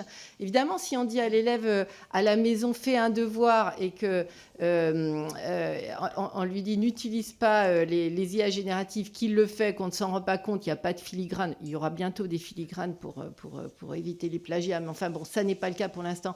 Et si le rôle de l'enseignant, c'est être le chasseur de la fraude, ça ne va pas aller. C'est pas possible. Aucun enseignant ne pourra fonctionner comme ça. Donc voilà, nous avons des cas d'usage, nous les diffusons. Nous avons aussi, et je vous laisserai du papier si vous le souhaitez, mais encore une fois, c'est en ligne. Nous avons les apports de la recherche et les enjeux pour les politiques publiques en IA. Donc, nous travaillons avec des chercheurs. Nous développons des programmes de recherche pour savoir ce qui est efficace, les outils, les prothèses qui sont efficaces, celles qui ne sont pas, dans quelles conditions les développer ou pas. Ce n'est pas des outils qui viennent du privé qu'on adopte comme ça tout près. Ce sont au contraire des recherches sur lesquelles nous nous basons. Et je reviens sur la formation des professeurs. Donc nous avons ce grand programme national de pilotage que nous déclinerons chaque année Mais il y a aussi PIX. Je voudrais quand même revenir sur la plateforme de certification des compétences numériques des élèves, puisque nous développons la plateforme pour les enseignants, là, en ce moment. Donc, les élèves sont certifiés aux compétences numériques obligatoirement en 3e et en terminale. Donc, il y a maintenant 4,5 millions d'élèves qui sont certifiés tous les ans, hein, et on va en voir les effets. Nous allons maintenant attester des compétences numériques suite à la loi Avia, donc à partir de la 6e. Donc nous remontons très en amont pour que dès le cycle 3, il puisse y avoir une éducation aux compétences numériques avec le volet prévention, puisqu'il y a des modules de prévention qui permettent à l'élève de mieux se comporter en ligne et de comprendre aussi, d'avoir cette éducation aux médias et à l'information absolument indispensable. Et le PIX plus édu pour les enseignants, ça va être, c'est déjà lancé, puisque dès cette année, dès la rentrée, nous avons proposé à tous les enseignants qui souhaitaient s'auto-évaluer, puisqu'il s'agit de ça, hein, s'auto-évaluer sur les compétences et d'avoir ensuite des modules dans les compétences qu'ils estiment être essentielles à développer pour eux, hein. Donc, ils ont des modules adaptatifs qui leur permettent de renforcer des compétences, et on leur propose aussi des formations, soit du micro-learning, des formations courtes. Ça peut être des formations d'une demi-heure, 1 heure, des petites vidéos. Par exemple, on a des vidéos pour expliquer, faites par l'INRIA et le ministère, pour expliquer aux enseignants ce qu'est l'IA. Des petites vidéos qui durent 10 minutes. Bon. Mais on peut aussi leur proposer des parcours de formation beaucoup plus approfondis. Donc voilà, cette formation, les outils existent. Il y a une enquête de l'ADEPE, je voudrais souligner cet aspect qui vient de sortir, hein, qui est en ligne aussi, sur les compétences numériques des élèves de 3e.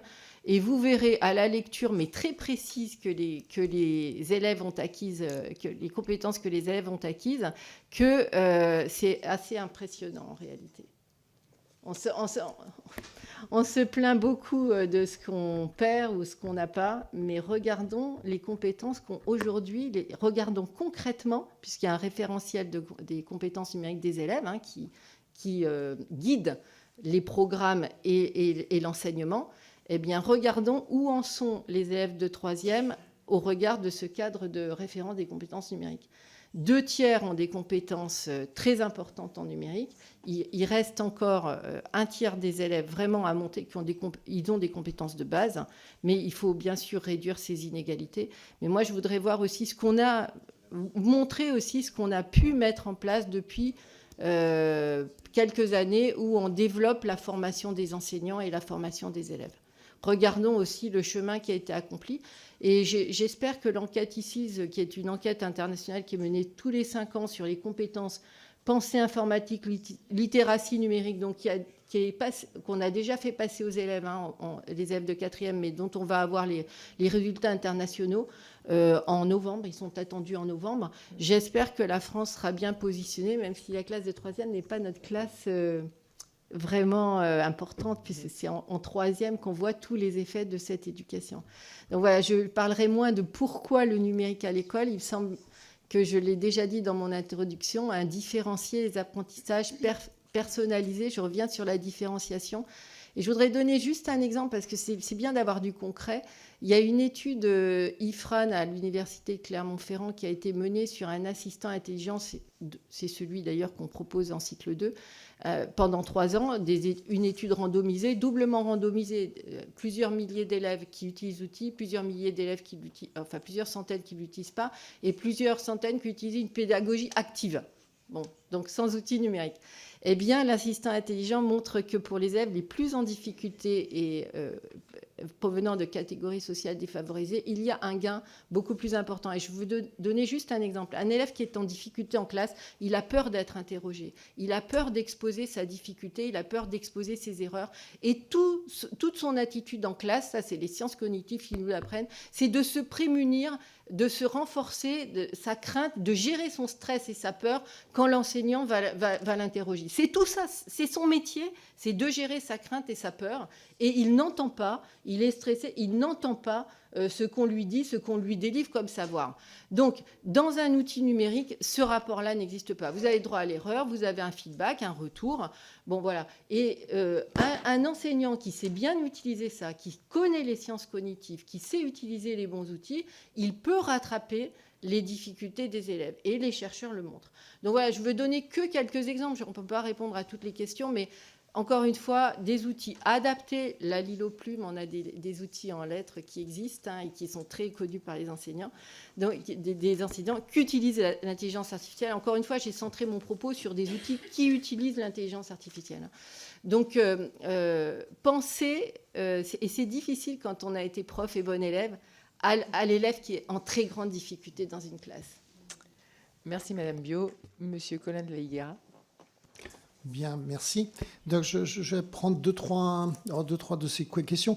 Il y a peut-être narrer une expérience pour bien comprendre les limites de ces questions d'IA. Dimanche soir, donc je venais de écrire un livre et j'ai appuyé sur le bouton « Traduire en polonais ». D'accord ? Donc, j'ai utilisé un outil d'IA et je me suis retrouvé avec mon bouquin écrit en polonais. Puis à ce moment-là, je me suis rendu compte que je n'avais rien, en fait. Je n'avais aucune maîtrise sur l'objet, j'avais juste utilisé l'algorithme, j'avais fait tourner, mais je ne me voyais pas du tout en train d'envoyer ça à des amis polonais pour dire si, tu peux l'utiliser, tu peux le lire, je n'en sais rien. Voilà. Donc ça veut dire quoi ? Ça veut dire que quelque part, tous ces outils ont la limitation que si on ne connaît rien au domaine, on aura des réponses qu'on utilisera sans pouvoir en faire grand-chose. Dans ChatGPT, ou dans ces IA génératives, la partie fondamentale, la partie difficile, la partie intéressante, c'est de poser la question, ce qu'on appelle le prompt. D'accord ? Moi, j'ai un collègue, quand il écrit un prompt, c'est 2 pages. D'accord ? C'est-à-dire la question pour obtenir une réponse vraiment intéressante dans laquelle lui, mystérieusement, réussit à faire en sorte qu'il a très peu d'hallucinations, parce qu'en fait, il a bien cadré sa question, et à ce moment-là, en fait, il a vraiment des choses de qualité. Mais pour pouvoir poser une question, vous devez savoir de quoi vous parlez. D'accord ? Donc ça, il faut le garder en tête. Et donc l'école, là-dedans, s'y retrouve complètement en tant que j'ai besoin de donner ces fondamentaux, j'ai besoin aussi de donner tous les éléments de contexte qui vont permettre effectivement d'interagir avec ça. Alors, ensuite, j'avais un deuxième point que je voulais absolument dire, c'était la question sur le biais qui m'avait fait penser. Le biais là-dedans, qu'est-ce qu'on fait avec ?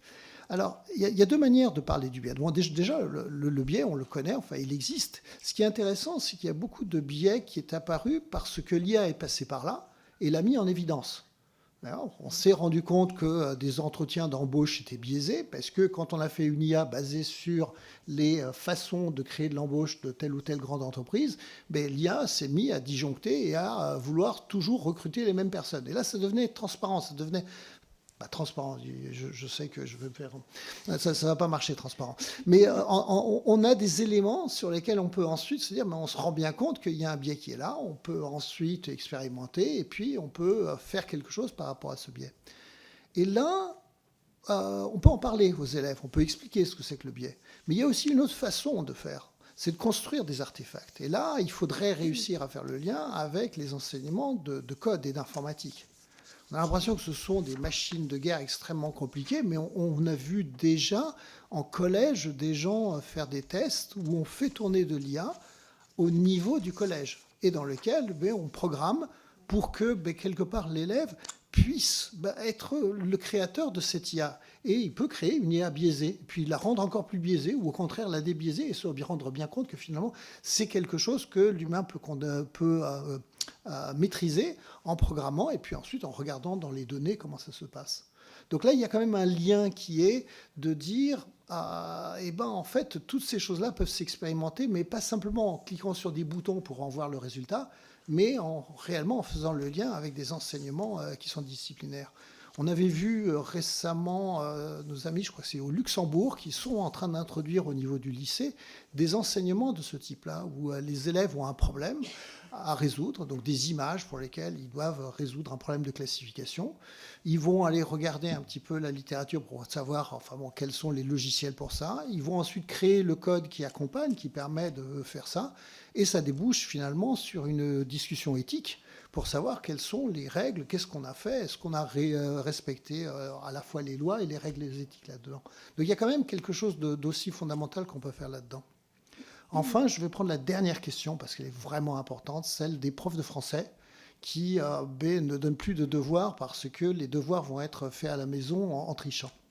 Et là, en fait, on est vraiment face à quelque chose de très immédiat, c'est-à-dire le système qui se grippe parce que personne ne comprend grand-chose à l'IA. Et c'est là où la formation des enseignants doit aller en fait assez vite pour qu'on remédie à cela. Alors la remédiation, est-ce que c'est de trouver demain les filigranes ou des détecteurs d'IA qui marchent bien? Personnellement, j'ai un petit peu de doute. C'est compliqué, hein. Quand vous détectez un plagiat, vous avez la preuve de la tricherie. D'accord ? Vous avez non seulement le fait que la personne a plagié, mais on vous donne le document de départ et le document d'arrivée. Donc vous pouvez confronter l'individu, il n'a pas l'impression que c'est juste comme ça. Aujourd'hui, on a des détecteurs d'IA générative, mais ça va juste être des statistiques. Elles vont vous dire, bon, on a 95% de chances que ce soit parce que, en fait, la fréquence des mots, parce que finalement, c'est le style de... Vous vous voyez vraiment en train de mettre un 0 à quelqu'un sur la base de les stats nous disent que c'est très probablement, etc. Donc ça va être compliqué de chercher ces solutions de ce type-là. Donc pour dire qu'en fait, il y en a d'autres. D'accord ? Il y a, et là aussi, la communauté, la recherche montre des gens qui cherchent d'autres façons de faire travailler, y compris sur les écrits. Alors bien entendu, c'est plus facile de les faire en classe, mais il faut travailler avec les élèves et avec les disciplines, pas pour être bloqué en train de dire comme il y a l'IA, on ne peut rien faire. Je donne juste un exemple, il y a des collègues qui, aujourd'hui, demandent aux étudiants de chercher leurs propres idées, donc d'écrire leurs idées, et puis ensuite de travailler avec l'IA pour en faire un document, une synthèse, quelque chose d'intéressant, et de rendre les deux. Et de dire, c'est ce différentiel que je vais finalement noter, que je vais mettre en avant. Ce n'est pas tout à fait les travaux, la qualité de l'écriture qui va être en jeu. Mais il y a quand même des gens qui travaillent en train de se dire, l'IA est là, dans ma matière, par rapport à ma discipline, comment est-ce que je peux l'intégrer pour faire des choses? Ça signifie reformation des enseignements et recherche, c'est-à-dire avoir des gens qui travaillent dans, je suppose, les groupes de travail des INSPE ou d'autres groupes de travail pour faire émerger ces bons comportements. Voilà, merci. Juste un petit complément, mais très rapide. C'est exactement, en fait, en poussant un peu plus loin, ce que vous venez de dire, que je trouve très intéressant, c'est vraiment l'idée du bilinguisme. À partir du moment où aussi bien les professeurs que les élèves comprennent qu'il y a ce qu'on fait à main nue et ce qu'on fait avec un outil, et qu'ils voient que c'est ça le point, n'est-ce pas, de comparer les deux choses, à ce moment-là, ils seront moins tentés de tricher, c'est-à-dire de faire passer pour quelque chose qu'ils font à main nue, quelque chose qui en fait est fait avec la technologie, puisque le but même c'est de souligner le contraste. C'est vraiment très intéressant. Merci. Merci beaucoup, vraiment. Alors, mes chers collègues, juste encore une minute, mais je remercie quand même en votre nom à tous nos intervenants de ce matin pour la qualité des propos. Oui, Madame Biot, vous aviez... Vous alliez conclure, mais j'aurais voulu parler en 2 minutes de la stratégie enseignement et numérique qui est portée par le SGPI, le Secrétariat général à l'investissement. Et pour dire qu'on est en capacité aujourd'hui de former, on a les financements pour former tous les enseignants grâce à ces financements d'investissement d'avenir. Et on a donc... je crois qu'au gouvernement, vraiment, il y a une volonté que tous les enseignants soient acculturés et formés. On a cette stratégie sur laquelle on peut s'appuyer. On a la chance de l'avoir. Donc, je m'interroge moins sur pourquoi l'IA à l'école, mais comment l'IA à l'école et quelle formation pour les enseignants. Et j'ai trouvé aussi que dans toutes les interventions, il y avait ce souci. On ira beaucoup plus qu'au-delà des 1%. Je pense qu'on peut acculturer tous les enseignants à l'IA. Et c'est très important de savoir que le gouvernement nous a donné les moyens pour cela. Merci beaucoup, Madame Biot. Donc, je vous remercie vraiment encore au nom de la commission de vos interventions.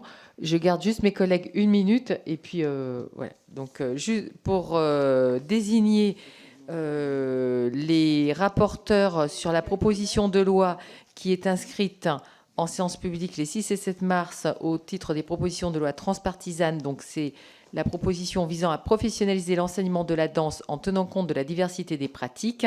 Et j'ai reçu les candidatures de Madame Fabienne Colbock pour le groupe Renaissance et de Madame Valérie Bazin-Malgras pour le groupe Les Républicains. C'est elle qui était aussi rapporteure de la mission Flash à l'origine de cette PPL. Il n'y a pas d'objection, donc elles sont désignées. Merci beaucoup pour elles. Et puis demain, nous nous retrouverons pour les états généraux de l'information dans la salle de la Commission des affaires sociales, qui est beaucoup plus grande que la nôtre. Donc c'est pour cela que nous nous retrouverons demain matin là-bas.